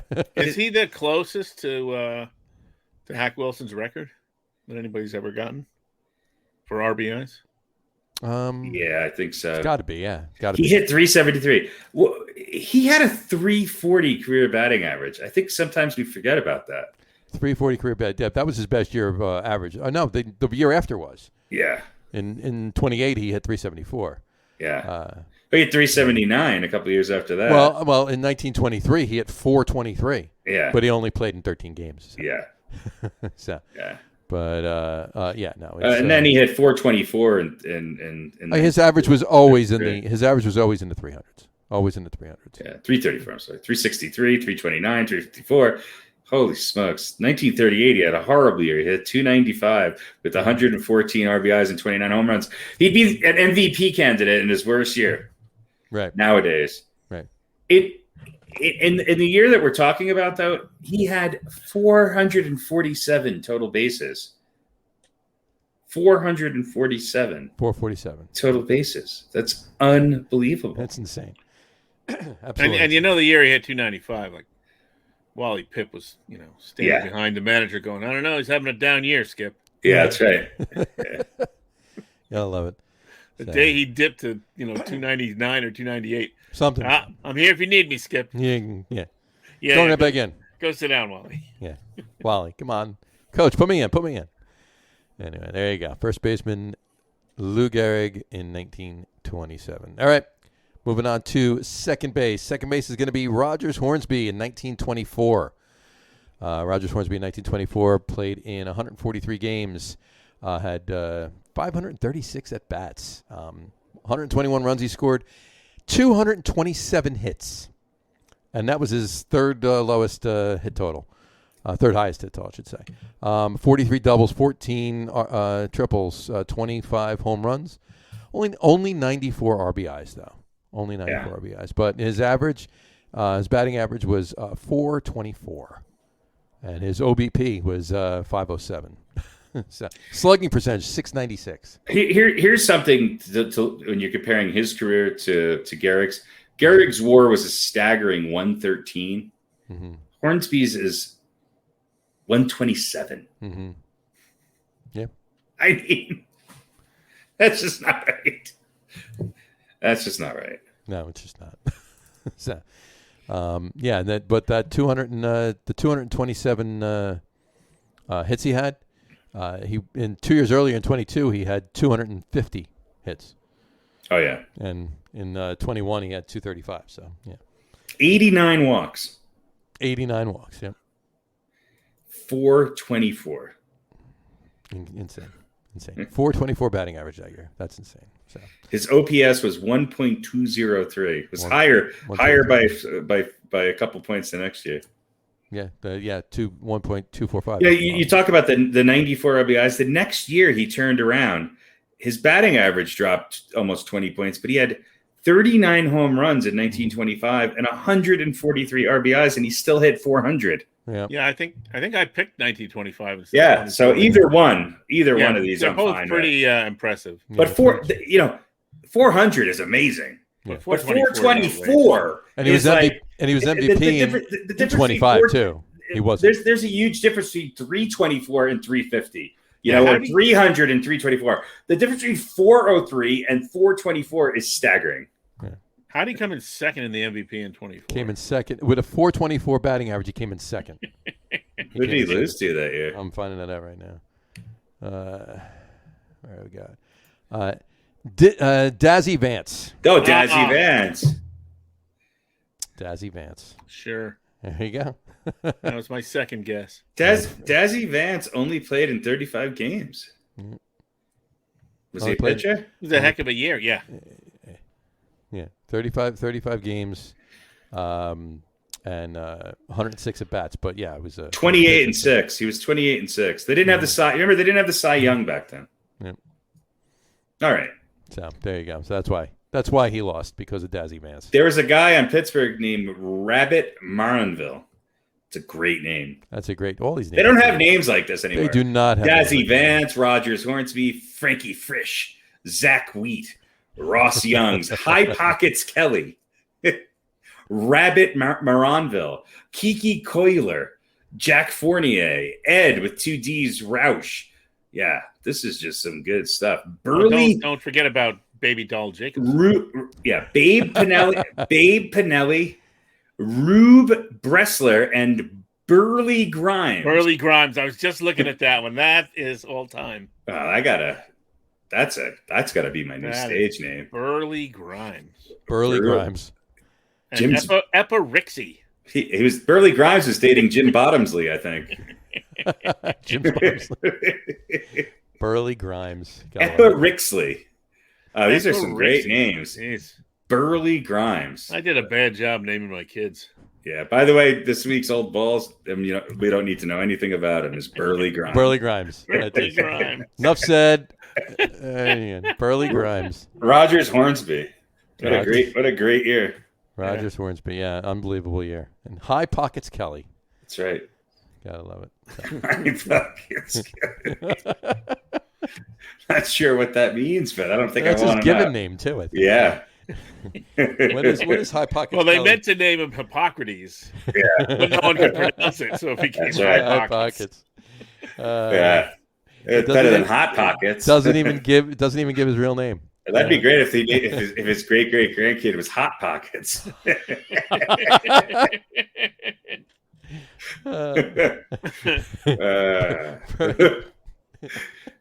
I think his granddaughter married Jim Gaffigan, and they named their kid Hot Pockets McGillicuddy. Hot Pockets McGillicuddy. Right? Hot Pockets Gaffigan. Gotta love it. All right, well, there you go. Second baseman is Rogers Hornsby in 1924. Not Burley Grimes. Burley Grimes. All right, so we're going over to third base. We're doing third base. Third base is going to be Mr. George Brett in 1980. He's the best. George Brett in 1980. Was that the Pine Tar year? Yeah. I believe it was. 1980 was Pine Tar. Yeah, I'm pretty sure. Would have had an even better year if it wasn't for that. Sure, exactly. Did the Royals win? They won it in 80, right? Or 85. No? 85. 85 they won. Yeah, 1980 was the Dodgers, right? 1980 was the Phillies. Phillies. 81 was the Dodgers. 81 was the Dodgers. 82 was the. That's right. Brett was in the World Series that year. So there you go. But batting average that year 390. OBP 454. He only hit 24 home runs, and 9 triples, 33 doubles. He had 175 hits, but he did win he won the MVP that year too. So had a good World Series too. He had 375 in the playoffs. Yeah. There you go. 375. It's all about the playoffs. It's all about the playoffs. It's all about that. His regular season. No, I got to tell you though. His regular season was great. We do this. No, his regular season was great. He had a couple other years that were a little better. Like 1976, he had 215 hits. Okay. And but he had his RBIs were 118 that year. So that was best year RBI wise. I mean, he was a little bit. Well, he was considerably down in at bats compared to the previous 4 or 5 years. Yeah, he only had 117 games he played in that year, as opposed to the last 6 years before that he played at least 130, if not 150, or close to all of them. Yeah. Which I don't think that takes away from hitting 390, but. Well, no, obviously, because your batting average is what you hit. So it doesn't matter how many times you get to the plate. But 450 at bats is. But just think about it. He had 118 RBIs in 117 games. Yeah. Right. Yeah. Yeah. Yeah. Absolutely. But you look at it though. He had 515 plate appearances. But with the exception of 78, the years prior to that, he had 701, 627, 705, 697. So he was in more games those years. This was the most RBIs he's had in 30 something less games. Right. Yeah. Exactly. And that's with 175 hits. Right. Yeah. Right. Exactly. And they very efficient. It's consistent. One of the most efficient seasons. Best third. Didn't he win our best third baseman of all time? Did he? He was our best third baseman of all time. Yeah. He was actually, I believe he was tied with Schmidt. Yeah. Yeah. For number one. But yeah, you're welcome, Mike Schmidt. You're welcome, Mike Schmidt. But I assume that was because of me. Probably. Schmidt, he was great, number one. Not me.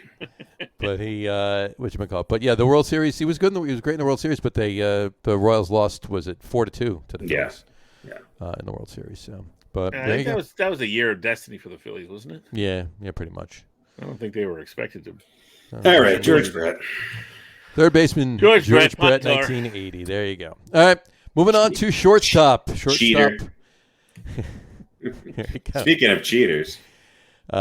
Speaking of that, shortstop, we're giving it to A-Rod, Alex Rodriguez in 2001.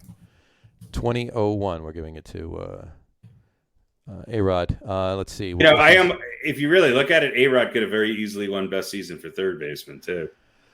Yeah, he had a couple of good ones over at third too. But he played in every game that year, and it was three times in his career he played every game. 01, 02, and 05. But whatchamacallit, that was his first time playing in all games. He had 133 runs, 52 home runs he had that year, 34 doubles, had 201 hits, and his batting average was it was lower than a lot of the others. It was only 318. Yeah, the next year he hit 300, and he had a couple more RBIs and a couple more home runs. Yeah, I think I picked that year. Mm-hmm. I just picked this year because he won. Did he win the MVP this year? Or no, he did not. No, he won the MVP in 2003. Yeah. He won the MVP in 2005, and he won the MVP in 2007. Yeah, I think this was a case where I didn't let the steroids. I took steroids out of the equation. Well, his total bases this year were 393. 393. This was his first year with Texas too. This is after Seattle sent him packing down to Texas. But this is the first of the 3 years in Texas he had. Right. But yeah, I mean, he missed in 3 years with Texas. He missed one game. The numbers between 2001 and 2003. Oh, 2000 and 2000. I mean, yeah, even 2000, but like eerily similar. Yeah, 399, 392, 396. Well, with the exception of 1 year, which was 97. If you go back to 96, he had 123 RBIs, 84. Then he had 124, 111, 132, 135, 142, 118. And then, oh, by the way, in 2007, while playing third base, he had 54 home runs and 156 RBIs. 156 RBIs. 156. Which is why I'm saying, you know what? That might be a better year than George Brett, but I didn't want to pick him for both positions. But you could very easily say that was the best year ever by a third baseman. 158 games.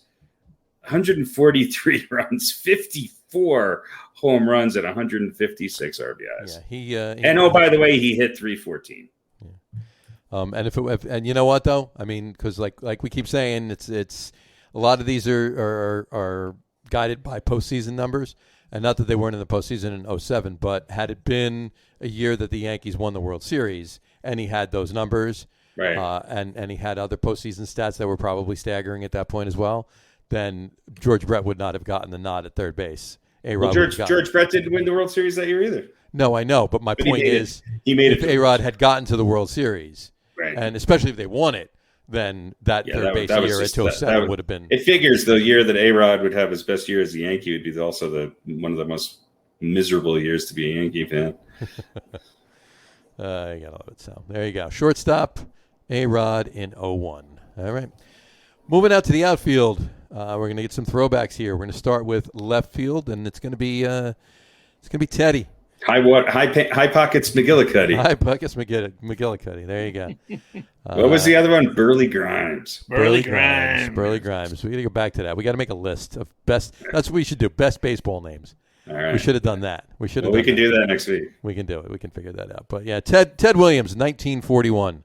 Yeah, he had a pretty good year. So there's two guys that had pretty good years that year. Yeah, this is true. Two guys had pretty good years that year. This is going to be the next one as well. So, but yeah, 135 runs. Had only had 37 home runs. Only 37 home runs. But 120 RBIs, 147 walks. 147 walks. What was his on-base percentage that year? His on-base percentage was .553. Isn't that unbelievable? 553 was his OBP. Yeah. So his OPS was 1.287. That's got to be the highest ever, right? That's got to be. It has to be. But he came in second. He came in second in the MVP voting, though. That's just because somebody else. Yeah. Well, we're gonna find out who beat him in a couple minutes. So, but he came in second in the MVP voting. Let's see if Burley Grimes was still playing then. No, he was not, but Barney McCoskey was. So, but that's good. Thank God for that. But in any event, just a crazy year from Mr. Williams there. Yeah, I mean he led the league in runs, home runs, walks, Triple Crown winner, right? Yeah. And an ops 1.2. That's insane. Runs, home runs, and batting average. Yeah. But yeah, it was he almost every important category he led the. He led the league in league. Sort of the for Triple Crown for the league. Triple Crown for the league. Yeah. Not for all of baseball. Right. Exactly. So, all right. So there you go. Left fielder Teddy Williams, 1941. Moving on to the guy that beat him for the MVP that year. That would be center fielder Joe DiMaggio. Joe D, the Yankee Clipper himself in 1941. He did win the MVP. And it was his second MVP in 3 years. He won the MVP in 39 as well. Had 125 RBIs, 30 home runs. On a team where other people had RBIs. On a team where a lot of other people on that team had a lot of RBIs too. Yeah. But yeah, he had only 76 walks. Look at that. But yeah, he had 122 runs he scored, had 193 hits, 43 doubles, 30 home runs. Well, there's something else that happened that year. Yeah, there was. Yeah. He had a 56-game hitting streak. 56-game hitting streak. And his team was 101 and 53 and won the World Series. Mm-hmm.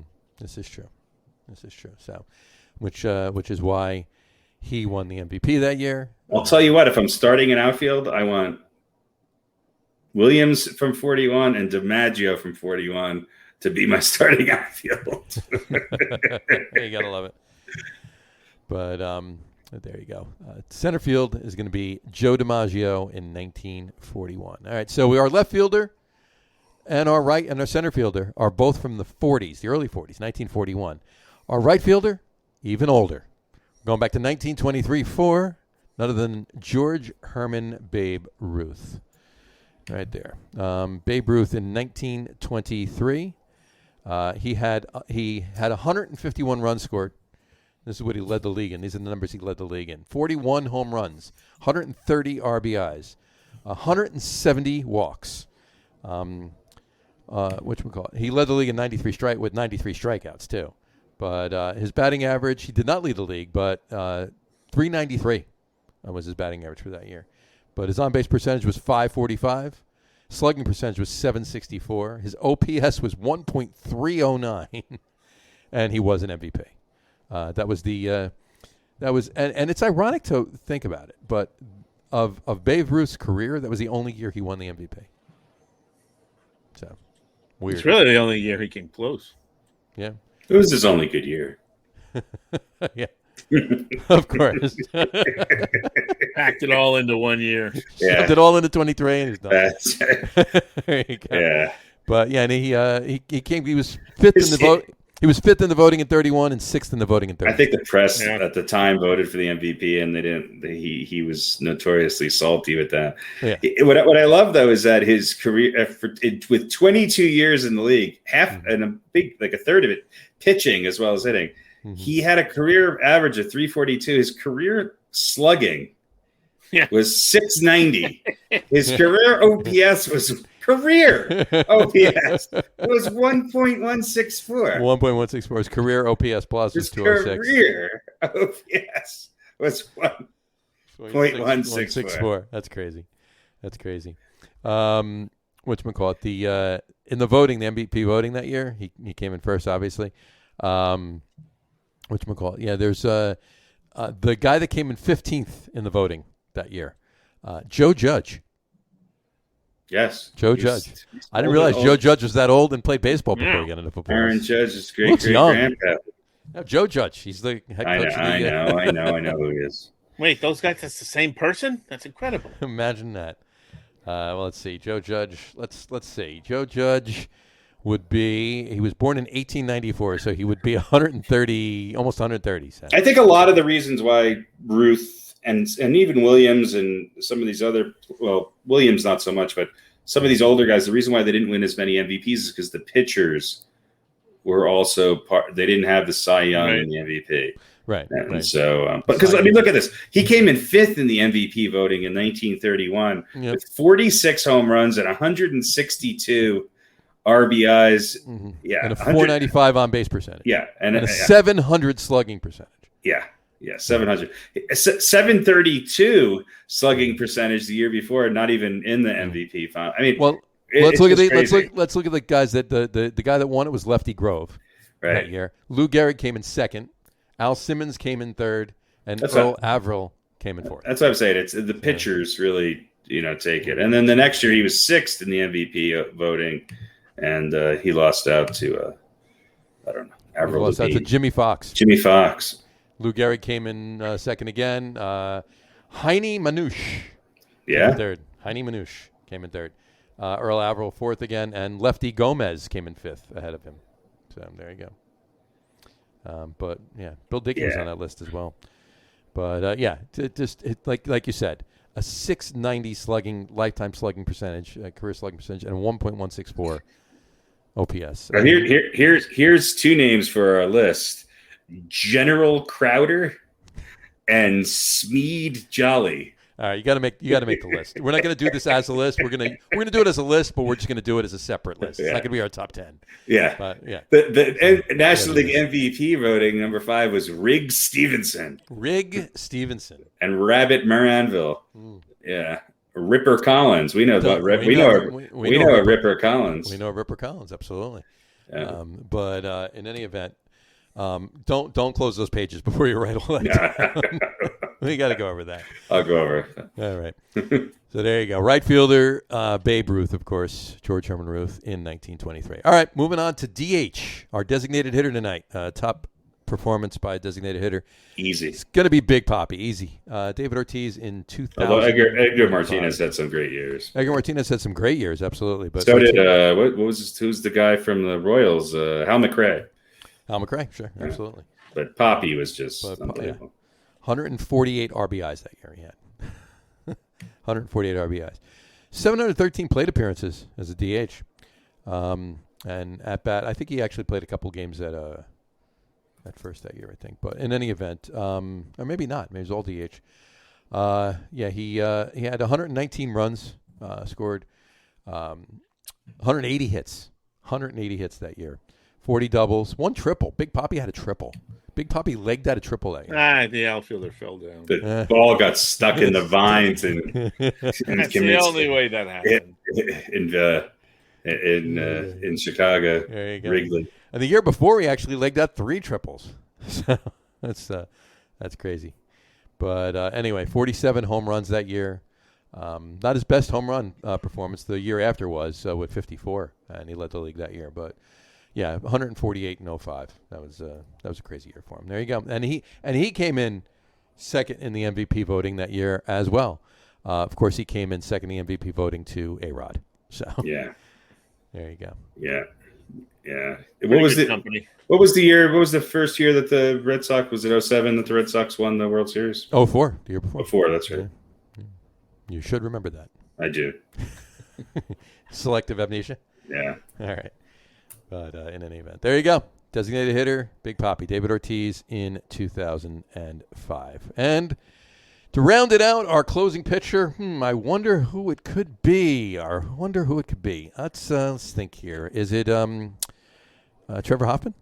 No. John Wetland? Could have been. I know who it is. It's Armando Benitez. It's I think it's John Rocker. Aroldis Chapman. Aroldis Chapman. There you go. Mariano Rivera, folks, and the year would be 1999. 1999 for Mariano Rivera.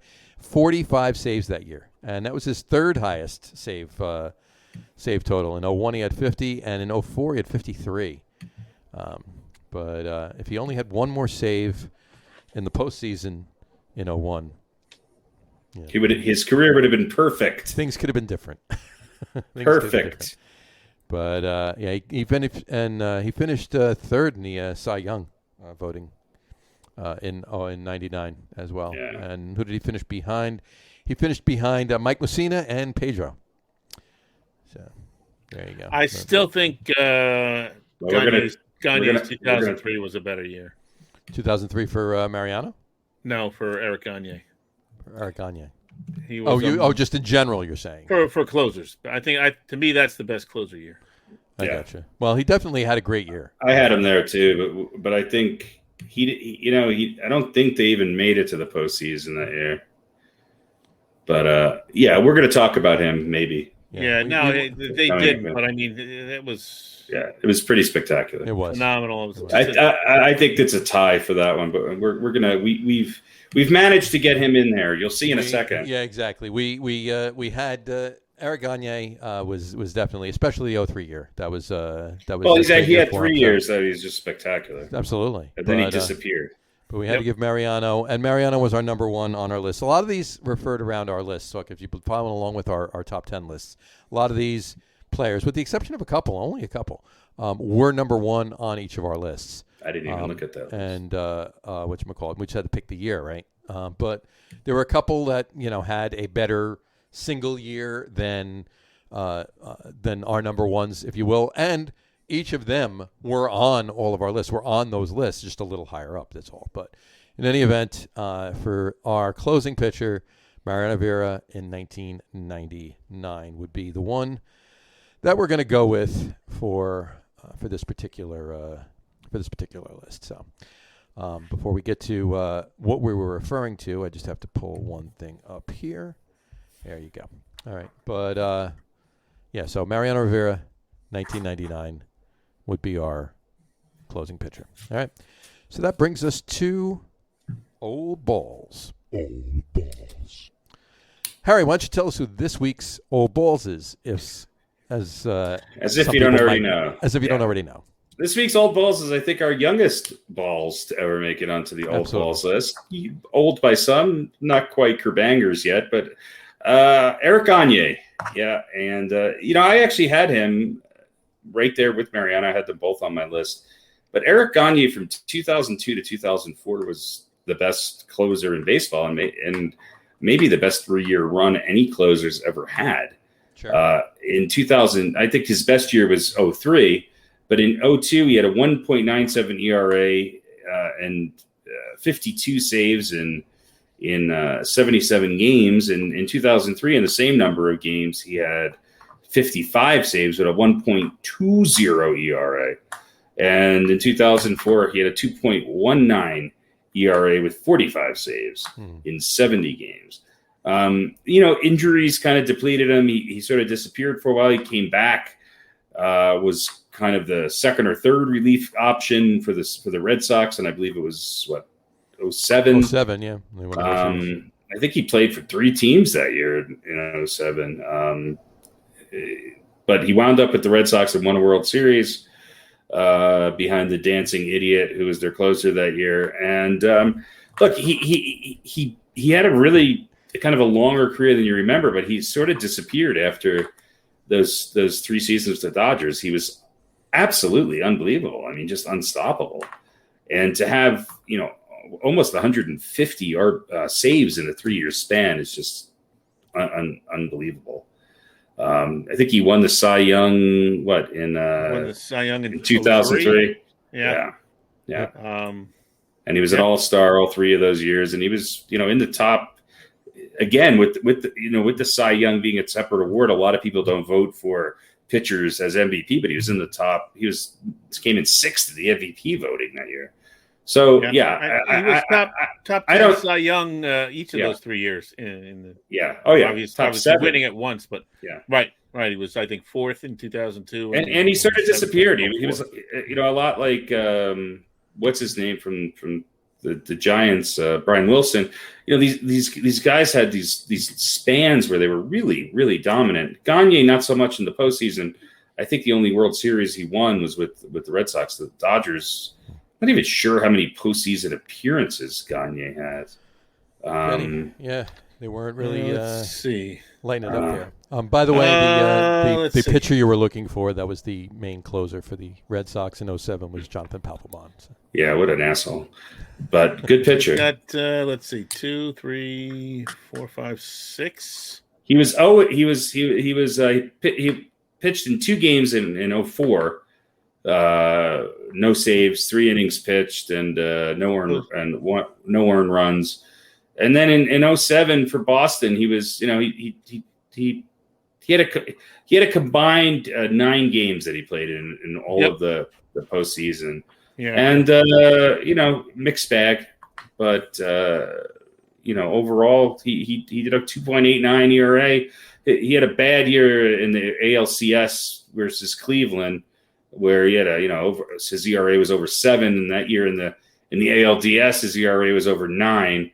But then in the World Series against the Rockies, I think he pitched a couple innings without giving up a run, and in the NLDS the next year he pitched a couple innings. So he wasn't used very much. He was certainly 4th, 5th option out of the bullpen, but sure. He was there nonetheless, and won a ring. But for 2002, 2003, 2004, lights out. I mean, as good as Rivera was, maybe you expected that out of him. Rivera was a little bit on his way. I don't want to say down, but he was certainly leaving the game by that point. And Gagne was, I thought, hey, this guy's going to be the next great reliever, but injuries kind of hurt him, and his career got cut short really quickly. But I don't know what the average workload was for that time period, but he was for those 3 years making 60 plus. Yeah, games finished, I guess it is. So, that's a big workload. Yeah. He just got better. And listen, 2005, he didn't have a bad year. No. No, he not just, at all. it's, how many games was he in that year? He was in 14. 14 games, 13. Yeah, so that's what I'm saying. It was eight saves. Yeah, I think that's the year he got hurt. I think he got hurt during. Yeah, because 06, he had one save in 06. He was in 2 games, and that was it. Yeah. Right. But, his ERA was 2.19 in 2004. Yeah. In those, those. 02, 03, and 04 were the years for Gagne. In 2005, 2005 was 270. The thing is that, if you look at 03 and you look at Rivera and the Yankee, he didn't have as many save opportunities because I think the Yankees had a pretty good record that year. Right. Rivera had a 1.66 ERA that year, and with 40 saves. And the next year in 04, Rivera had a 1.94 ERA in with 53 saves. So, to have a 1.20 ERA, that's pretty darn impressive. With 55 saves. And 55 saves. Right. And 77 games. And he's pitching over, amazingly, those 3 years, 82.1 innings each year. Yeah. That's pretty interesting. Yeah. Which, that's a lot of innings. It's a lot of innings. That's a lot of innings to pitch. It's not like, he was in 77 games and he pitched. How many innings did he pitch? 9 innings. How many innings did he pitch in 03? 82.1. Yeah. Each of those 3 years, he pitched exactly the same amount of innings. Mm-hmm. Yeah. He gave up 37 hits in 03. Yeah, that's insane. That's insane. That's a good year for a starter now. It is. Yeah, 137 strikeouts and he was amazing. And 82 and a third. He was amazing. 82 and a third, 137 strikeouts. It's insane. It's ridiculous. It's just stupid. So, well, there you go. That would be this week's Old Balls. I think maybe our first Canadian Old Balls. There you go. I think you're right. We'll have to check. Jimmy, get on that. Can you check? Pete, all right. He listens to you better. I think Jimmy's checked out. Jimmy! Are we done? Can I leave? Well, no, we got this little thing about over-under. The over. We got to do an over-under, but let's chat a little bit about briefly about the NFL. Next week we're going to kick it off with a little bit more NFL for you. We'll probably have a little less baseball, a little bit more NFL because the week after starts the regular season, and this weekend is the last preseason games. So, final tune-up, if you will. There we go. So let's start off with the big news coming out of Denver today. Teddy Bridgewater named Broncos starting quarterback for Week 1, huh? Versus the Giants. Surprise you? No, not at all. But I don't know. You guys root for Teddy Bridgewater? Obviously, Harry, you kind of will, right? Because he's quarterback of your team. But I can. I like Teddy Bridgewater. I like him better than Drew Lock. But there's a lot of homers here in Denver who like Drew Lock. I don't know what it is. It's Denver. I hate to say this because it's going to sound horrible, but Denver really gets behind a lot of white quarterbacks who suck. Yeah, I like Bridgewater. He seems like a good guy, and he's not great, but. He doesn't suck. He's not terrible. He's had some Teddy success. Bridgewater's not. He's had a lot of success. He's not the guy who's really going to win it all for you, but. Well, he certainly, in the early in his career, he looked like he could have been, Yeah. But in any event, now you mentioned something to me before, Harry, about some rumor mill stuff going around. Right. Any validity to that, or is that just look, I think this is on SportsIllustrated.com, SI.com. Falcons blockbuster quarterback Ryan trade to Broncos. Would it help Atlanta? BR Gridiron. I don't know. Was it a speculation by SI or was it I think so. Somebody looking for an article to write, kind of thing. Bleacher Report has proposed. I don't know if they've proposed, but the proposed deal involves the Denver Broncos, a placeholder quarterback, and multiple draft picks. So it would basically be, Drew Lock as the placeholder quarterback, draft picks for Matt for Matt Ryan, and I don't know. Of course, everybody here picks up on that, just like Aaron Rodgers is going to come here. I think this is a bunch of nonsense. But if you're Atlanta, where is Atlanta? That's my question mark. And I almost feel. Well, I know that, but I almost feel like, is Matt Ryan putting himself at the end of his career in the same situation that Eli Manning was in? Probably.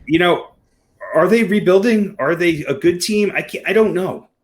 I feel like the same question marks about the Falcons are the same question marks I had about the Giants with Manning's last years. Right. And coming off, only a couple of years after they both had really spectacular years. And Ryan's year where they lost in the Super Bowl to the Patriots was.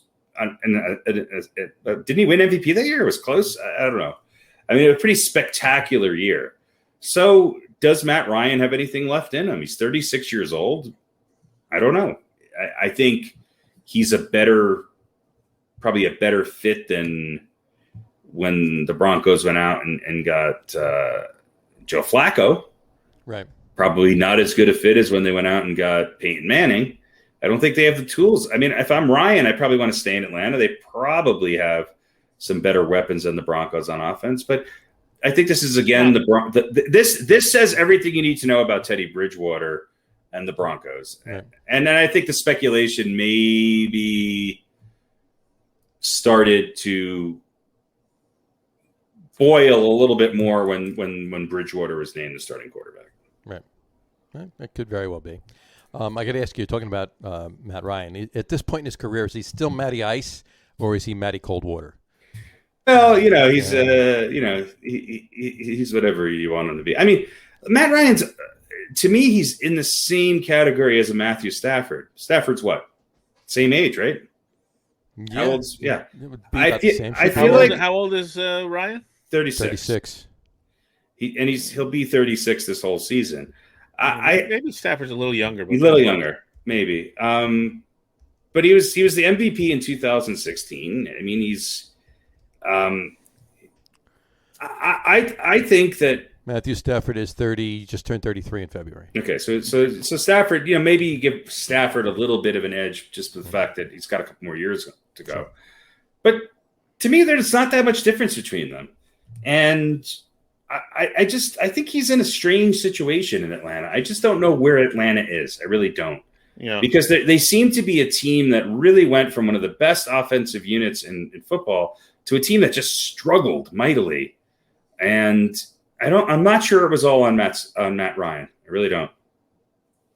I don't think I always said that it wasn't all on him. I mean, there were some issues there, obviously, but there were clearly a lot of other glowing issues beyond he Matt Ryan. completed 65% of his passes last year, had 26 touchdowns and 11 interceptions. His QBR was 93.3. I mean, yeah, in 16 when he won the MVP, it was 117. The next year it was 91.4. I mean, he's consistently been a 65, 66, 69, 64, 69, 66. He's never had a year. He's had 1 year where he's had under 60% completions. He had 65. He completed 65% of his passes last year. Yeah. In comparison, Daniel Jones completed 62.5% of his. Well, yeah. That's what kept him out of Super Bowl. Yeah. 2.5%. Yeah. I'll say this about Stafford though. I think he has more upside. A little bit young, like in the more greater potential, right? Greater potential with Stafford, because Stafford was the show. Sure. Right. As good as Detroit ever was when he was there, it was because of him and not much else. Well, anybody. I'm not saying Stafford isn't better. I agree with you. My point being is that we got everybody so excited about Stafford on a new team. Shouldn't we be just a little less excited about Matt Ryan maybe going somewhere else? Well, I mean, listen, Atlanta hasn't done him any favors, right? No. Who do they have left? And that's why I'm saying it's a similar situation. Right, in Denver. It's a similar situation comparing him to Eli Manning, where they have Manning's still there, and two or 3 years after he won him a Super Bowl, they've got all these nut jobs that they drafted. They got their best players wanting to leave. They've got all this distractions around them. Manning wasn't able to get out. It doesn't seem like Ryan's going to be able to get out. None of these guys really seem to have his back or value his leadership. Mm-hmm. I don't know. I think at this point, Ryan is kind of a placeholder, right? You would imagine at this point, yeah. They're looking for somebody else, but we got this guy who's good enough. They're not yet. It's going to take them too many to do. The rebuilding process that they're going to have to go through right now to get back to where they want to be. He's not going to be the quarterback that's going to get them there. He's going to be the placeholder that's going to get them to that next quarterback. Where else is he going to go? That's a better situation for him. That's a better situation. Not Denver. Right? That would be a little apples to apples at this point. Yeah, that's what I mean. It's not significantly better. So they have Mike Davis. Their wide receivers are Ridley. Yeah, Ridley is the reason that whatchamacallit, Jones is not there anymore. They got Cordell Patterson. Yep. But they don't have Jones. They don't have there's a lot of guys that were on that Atlanta team that were really good, and I just don't. I honestly am asking. I don't know where they're at. Like, what do you expect from Atlanta this year? Probably similar results from last year. Yeah, which was what? Which was, I don't know, 6-10. Yeah. 10. Yeah. Yeah, 6-10. Is that what they did last year? Yeah. So they'll win some of the games they should win, which is probably going to be a lower number than it was last year, right? They'll beat a couple of teams that they shouldn't beat, right? Didn't they have some ridiculous win against? They lost. Remember or something last year. They lost so many close games in the beginning of the year. Yeah. Oh yeah, and they just that was it after that. Their record last year was 4-12. I'm sorry, 4-12. They were 4-12. Yeah, they were really bad last year. Yeah, I didn't think they were. So I mean, I don't know. NFL.com has them in the power ratings? They have them at 39th. No, that would be the Jets. The Jets are actually not last. No. They have them at number 25. Mm-hmm. Guess who's number 24? The Giants. The Broncos. Oh, the Broncos. The Giants. The Giants 26. Are 23.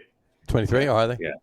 Yeah, there you go. So that's just crazy. All right, speaking about rankings, all right, let's jump to this. The NFL released the top 100. Top 100 what? Top 100 rated players. Okay. Top 100 rated players. Let me just get to the list here. By the way, they always fuck this up every year. I think. Yeah, pretty much. Well, right now, as of right now, because they haven't done the top 10 yet. They haven't done the top 10. Right now, there are 2 Giants on the list. Number 84 is Leonard Williams. That makes sense. And defensive end. And number 74 is cornerback James Bradbury. Does he really deserve that yet? I don't know. Yeah, no, he played very well last year. He did. There were a couple other players on defense that did pretty good too, but James Bradbury played pretty good. But that's it for the Giants. There's not. I mean, do you expect anything more than that? Well, I mean, granted, you want to say jury's out on Saquon, but I would have expected him to. He didn't play. He didn't play. So, well, that's not. This is. I know. If I'm correct, these are rankings by NFL players for their peers. Oh, okay. Okay.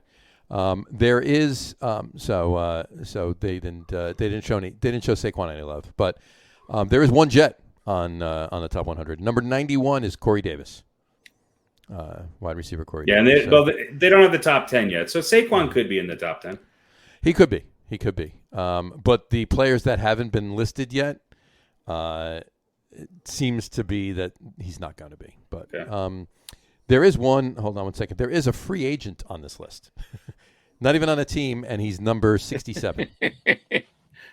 Number 67, KJ Wright, outside linebacker.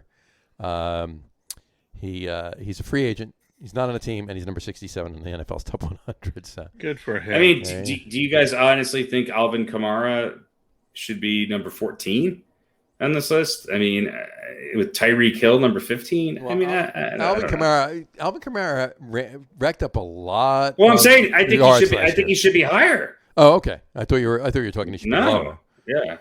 Yeah. I mean, Deshaun Watson's number 18. Okay. Whatchamacallit? I mean, Budda Baker is number 19. It was his first all-pro season at safety, but okay. Here are the 10 speculated top 10s. All right. Not in any particular order. These are just a list of them. Doesn't matter where they are. Rodgers, Brady. Hold on. Packers, Devontae Adams. Packers, Devontae Adams. Buffalo Bills, Josh Allen. Buccaneers, Tom Brady. Rams, Aaron Donald. Titans, Derrick Henry. Cardinals, DeAndre Hopkins. Chiefs, Travis Kelce. Chiefs, Patrick Mahomes. Packers, Aaron Rodgers. And Steelers, TJ Watt. So, is Alvin Kamara better than any of those 10? Maybe TJ Watt. I was going to say maybe TJ Watt's about it. Yeah. And TJ Watt had a pretty good year last year. Now, the 2020 rankings, TJ Watt was actually number 25 last year. Aaron Rodgers was 16. Pat Mahomes was 4. Aaron Donald was 3. Kelce was 18. DeAndre Hopkins was 8. Derrick Henry was 10. Tom Brady was 14. Josh Allen was number 87. And Devontae Adams was number 57. So, well, it also goes to show you just how much running backs are valued. Because is Kamara the highest rated running back? No, Derrick Henry's going to. If Derrick Henry does make the top 10 as speculated, he will be the highest rated. Okay, he's the only running back on the list here. I didn't hear you mention him. Okay. Yeah, Derrick Henry. Yeah, but other than that, Kamara is the would be the next. Who else is? What running backs are in the top 100? Zeke? I'm going down. The next one after Kamara, number 20, Dalvin Cook. Of course, for the Vikings. But Nick Chubb is at number 26. Aaron Jones for the Packers is at number 30. Christian McCaffrey for the Panthers is at 44. There we go. Any others? There's got to be another one. I mean, do you Josh Jacobs for the Raiders is at 68. And then James Robinson for the Jags is at 100. I didn't even see Zeke. I didn't see Zeke on this. Yeah, I mean, do we think Ryan Tannehill's the 83rd best player in the NFL? I don't think so. But maybe 84. Maybe 84. Well, he dropped 15 spots. Yeah. You got some rookies on here too, right? There's a couple of rookies on here. Yeah. No, actually, I don't think there are. Are there? I don't think so. Let's see. And wide receivers, you have how many in the top? Possibly in the top 10. You got 2, Devontae Adams and DeAndre Hopkins. But going back on the list, Tyreek Hill's what, 15, 16? Stephon Diggs is 11. Okay. Tyreek Hill's 15. Where am I? Julio Jones is 29. Let's see. Julio Jones is 29. DeAndre Hopkins is what? Mike Evans is 48. DeAndre Hopkins is in the top 10. Okay. And what's his Devontae Adams was in the top 10 too. Devontae Adams. We think he's going to be in the top 10. I think he's in there, right? And we think DeAndre Hopkins is going to be in the top 10. Yep. And Tyreek Hill's arguably maybe 3rd or 4th best receiver in football, and he was 15th. And he was 15th. Yep. And then you have Justin Jefferson for the Vikings. How about AJ Brown? AJ Brown is 62. He was next. Keenan Allen for the Chargers is 55. Who's higher? Calvin Ridley, Julio Jones's replacement, is at 65. So he's. How about Michael Thomas or Stephon Diggs? Who's higher? Stephon Diggs is 11. How about Michael Thomas? I haven't gotten there yet. Michael Thomas is 72. Okay. I mean, I don't know. I think Michael Thomas might be just as good as Stephon Diggs. Stephon Diggs had a great year last year, and Michael Thomas did not. How about Michael Thomas was injured a lot last year, so he was out a lot. How about Calvin Ridley? Calvin Ridley, 65. How about Mike Evans? Mike Evans is, just said it, Mike Evans is 48. Chris Goodwin on the list? Haven't gotten there yet. How about Chris Amari? Goodwin is 81. Adam Thielen is 80. Tyler Lockett is 76. Keenan Allen, you already mentioned, right? I did, yes. Yeah. How about Amari Cooper? Nope, he's not on the list. DK Metcalf? Allen Robinson for the Bears is 87. Yeah, he's... Corey Davis is 91. Cole Beasley is 96. How about Odell? Odell's not on the list. Yep. And obviously Kenny Galladay isn't on the list. Kenny Galladay's not on the list. How about what's his name? Jarvis Landry. Jarvis Landry's not on the list. Yep. The only no Browns wide receivers are on the list. Whatchamacallit. And then the only other one we'll mention that I want to not to talk about every position, but quarterbacks. There are 1, 2, 3, 4 possibles in the top 10. Josh Allen, Tom Brady, Patrick Mahomes, and Aaron Rodgers. Quarterback wise, the rest of the list, you got Russell Wilson is number 12. Deshaun Watson is number 18. That seems right. Seems about right? Lamar Jackson is number 24. Kyler Murray is 39. Where else? Any others? Justin Herbert. So Matthew Stafford's not on the list. I haven't gotten there yet anyway. But, okay. Justin Herbert's 56. Baker Mayfield's 71. Ryan Tannehill is 83. Yeah, that seems... And he seems to be over. He's got a lot of talent around him, but yeah, he does. But that's it. That's it. The quarterbacks wise on the list. So no Ben Roethlisberger. No Ben Roethlisberger. No nobody else. Nope. So there you go. But I mean the top. So there's 10 quarterbacks on the list. Roughly 10. Yeah, roughly 10. So, but I mean, you think about it. There's 30 teams, right? So if there's that makes sense. If there, I said before, there's 2 Giants on the list. 3 would pretty much be the most. No Dak Prescott. It's an average kind of a thing. So no Dak Prescott. No Dak Prescott. No Dak Prescott. No Zeke. No Zeke Elliott. No Amari Cooper. No, nobody from Dallas. I'm trying to look Dallas wise. Let me just see. I don't see any Dallas Cowboys. None there. No Cowboys. I don't see. There's a couple of Washingtons, but I haven't seen any Cowboys at all. Zach Martin, guard for the Cowboys. 1. Yay! You got 1. There you go. There you go. But of So, course, the Buccaneers. There's 11, there's 11 quarterbacks on the list. 11, yeah. Buccaneers, the Packers, the Chiefs. You know, they're gonna have more players on this list, obviously. So it's kind of how you play up there. So, but in any event, there you go. That's the NFL top 100 list for. We should hang on to that and then figure at it the out. end of the season. See how like the top 25 guys did. I already copied it, and I'm actually going to pull it apart too. I'll make make a quarterbacks list and the running backs list and so forth and so on, just based on that. I'm waiting till they actually release the top 10. I thought they were doing it tonight, but I guess they're not. Maybe they're doing it this weekend. But look, Trevor Lawrence was named starter. He was. Did that surprise? Is that you? official?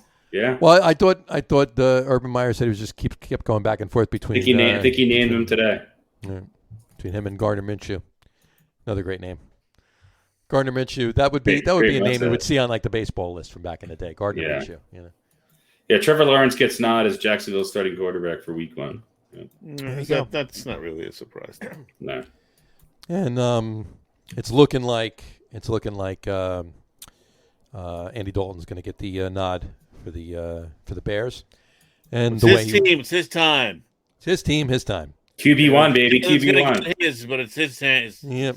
He was pretty horrible last year. He was, and he didn't look that good in the preseason game. He played a lot of reps in the preseason game last week. But hey, like I said, Giants have Chicago's number 1 pick next year, so I'm fine with Chicago going an over. You know, like I said, if having the worst or close to the worst. If Dalton stumbles, then Fields will be in there.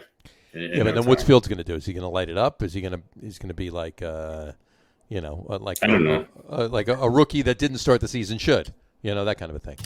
But hey, we'll see what happens with it. Who knows? Who knows? All right. You guys got any? I got one basketball thing. If you want to hear that. I don't want to hear it. Well, it's just interesting. It's a Knicks thing. That's all. I'm just joking. I'm sure you were. Did you hear about? Let me throw one schedule thing at you.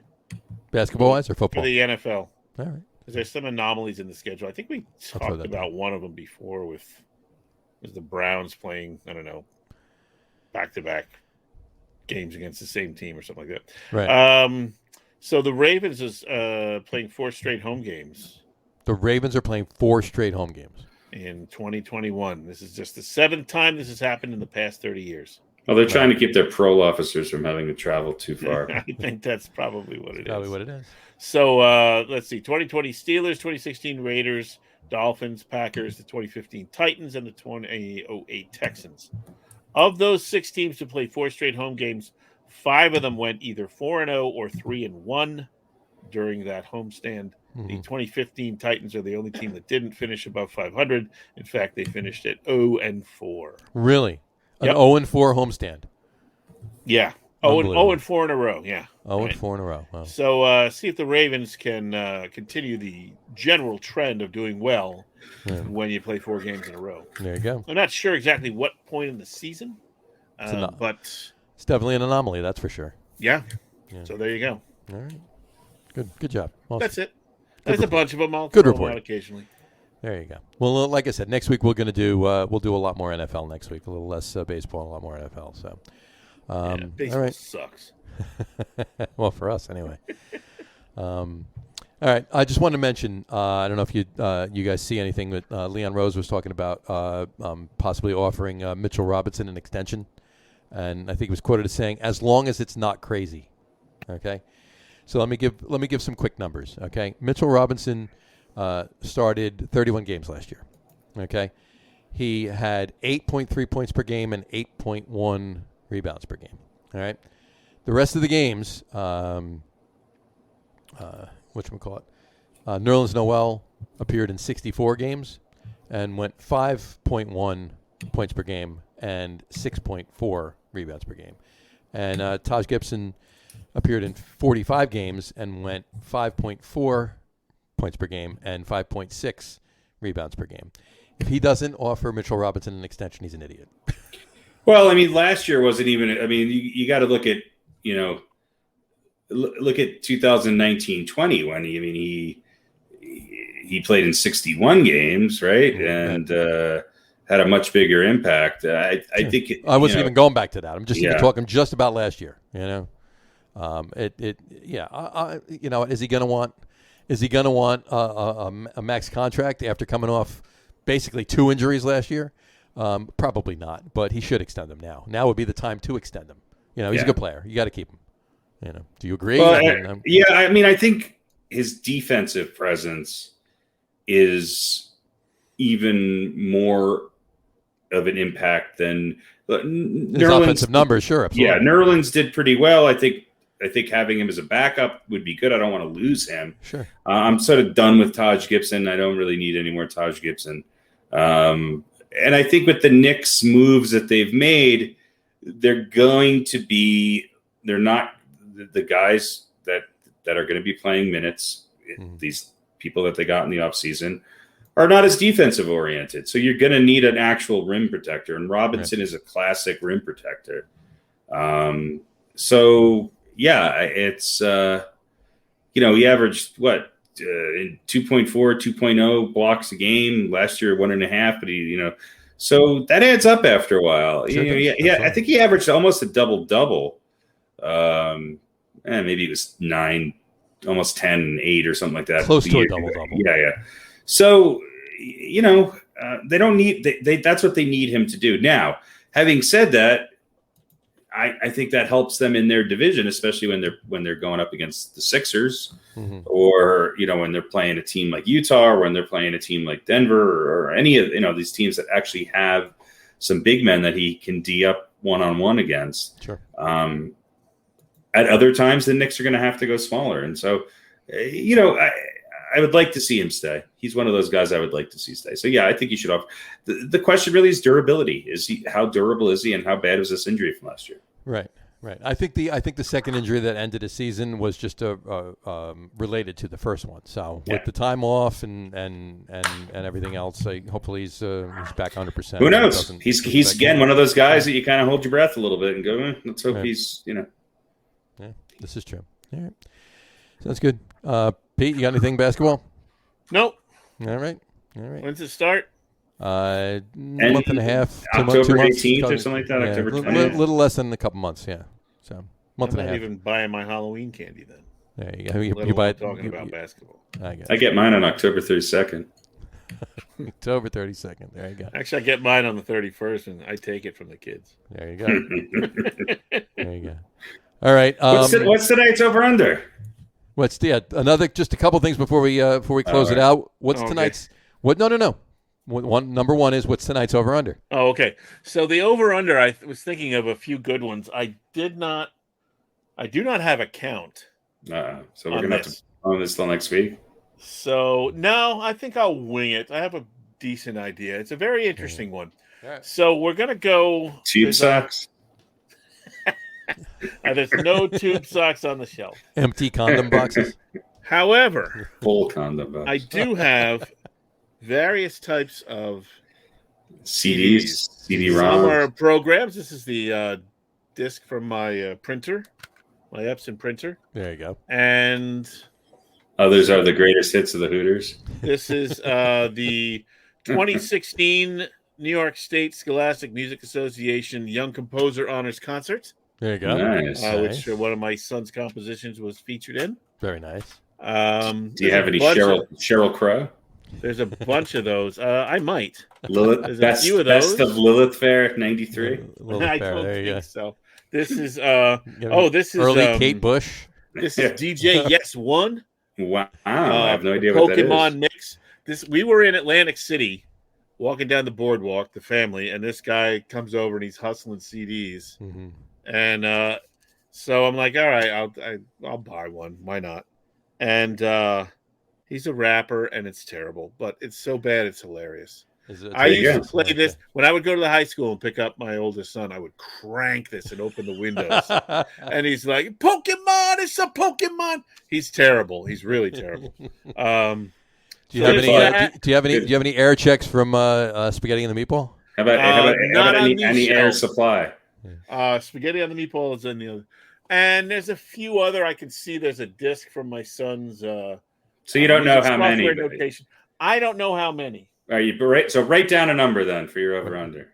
So the over under is going to be. Well, you can't tell us. Write it down. Well, the number he's got to tell us the number for the over under, and then we can pick over and under. Yeah. That's so I'm gonna set the over under at. But I mean, write down the actual number.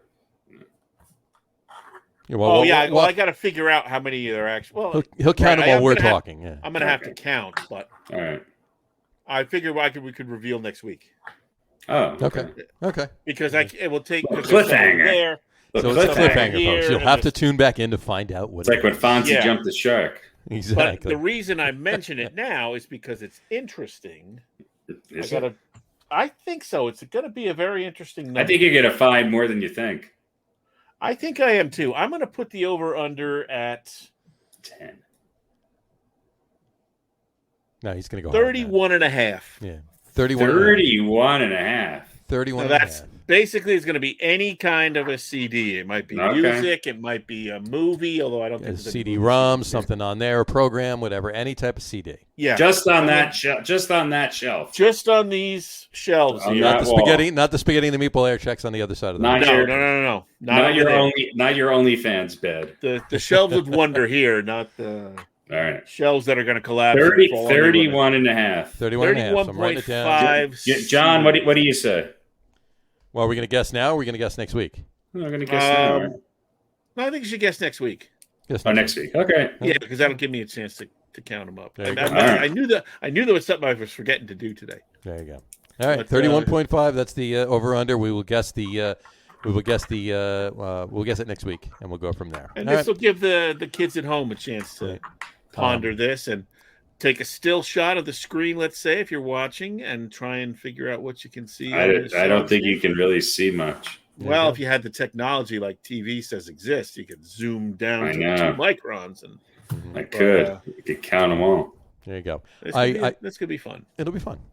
Sounds good to me. We'll reconvene on that next week. I got one graphic I want to put up here. I want to put this up. This was a TV commercial. I took a screenshot of this. This was a TV commercial. You got to look at this. I'll put this up. I want you to read what's in the blue circle. Okay. Mm-hmm. What's in the blue circle? Sitting is the new smoking. Sitting. This is on TV, mind you. Okay.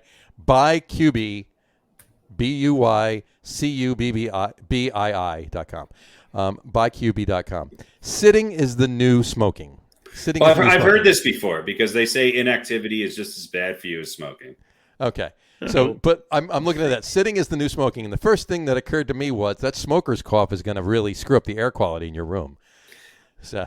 Yeah, and what is QB? What is QB? Yeah, what's QB? I don't know. Is that something that pops out of your couch and I don't know. Rams into your ass cheek so you get up and move? The couch actually just pushes the couch and launches. I mean, it looks like they're selling a nice, comfortable couch. Put that back up because I don't I want to smoke when I look at that guy. I think it's a hook, like a fish hook that goes in your lip. And pulls. We don't see there. And then every now and then, when someone opens the door to walk in, it pulls and you have to stand up there.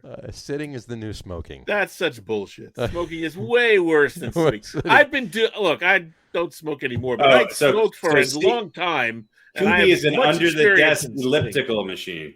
Ah, okay. QB's an elliptical machine. Okay. But under your desk. You have to sit down to use it. You have to sit down on the couch to use it. It's under your desk. I think maybe it's a standing desk. I don't know. Is he using it right now? I can't see with the rest of the head. The legs are both in the. Is that a guy or a girl? I can't tell. Does she have a wrist brace on? Something's weird about all this. It's actually very weird. Yes. But it looks like she has fake arms. Did she lose her arms? I don't know. Obviously, she's happy. Yeah, that hand looks like an old one they would make out of wood back in the day. Did Geppetto make that hand? Maybe she lost her hand to maybe she got it stuck in her QB. Diabetes or something. And I don't know. Unless she's got a glove on or something like that. I'm not going to lose another hand. I'm going to QB myself. I got to QB my way to better health. I don't know. Yeah, but sitting is the new smoking. I was like, okay, that smoker's cough's got to be.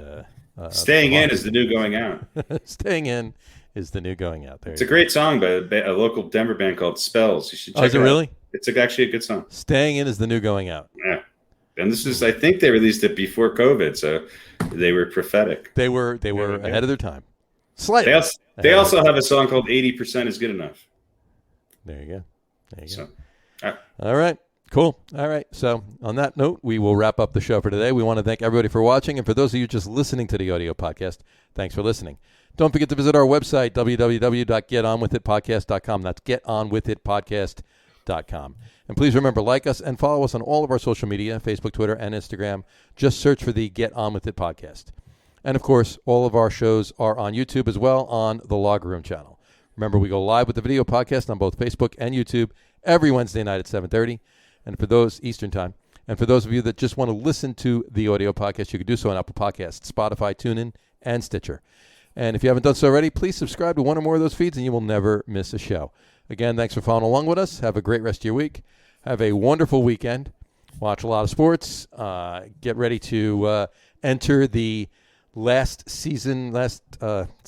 month of the regular season of baseball, and get ready for football. We're going to talk a lot about that next week, and we will talk to you soon, guys. Take care. Cheers. Peace.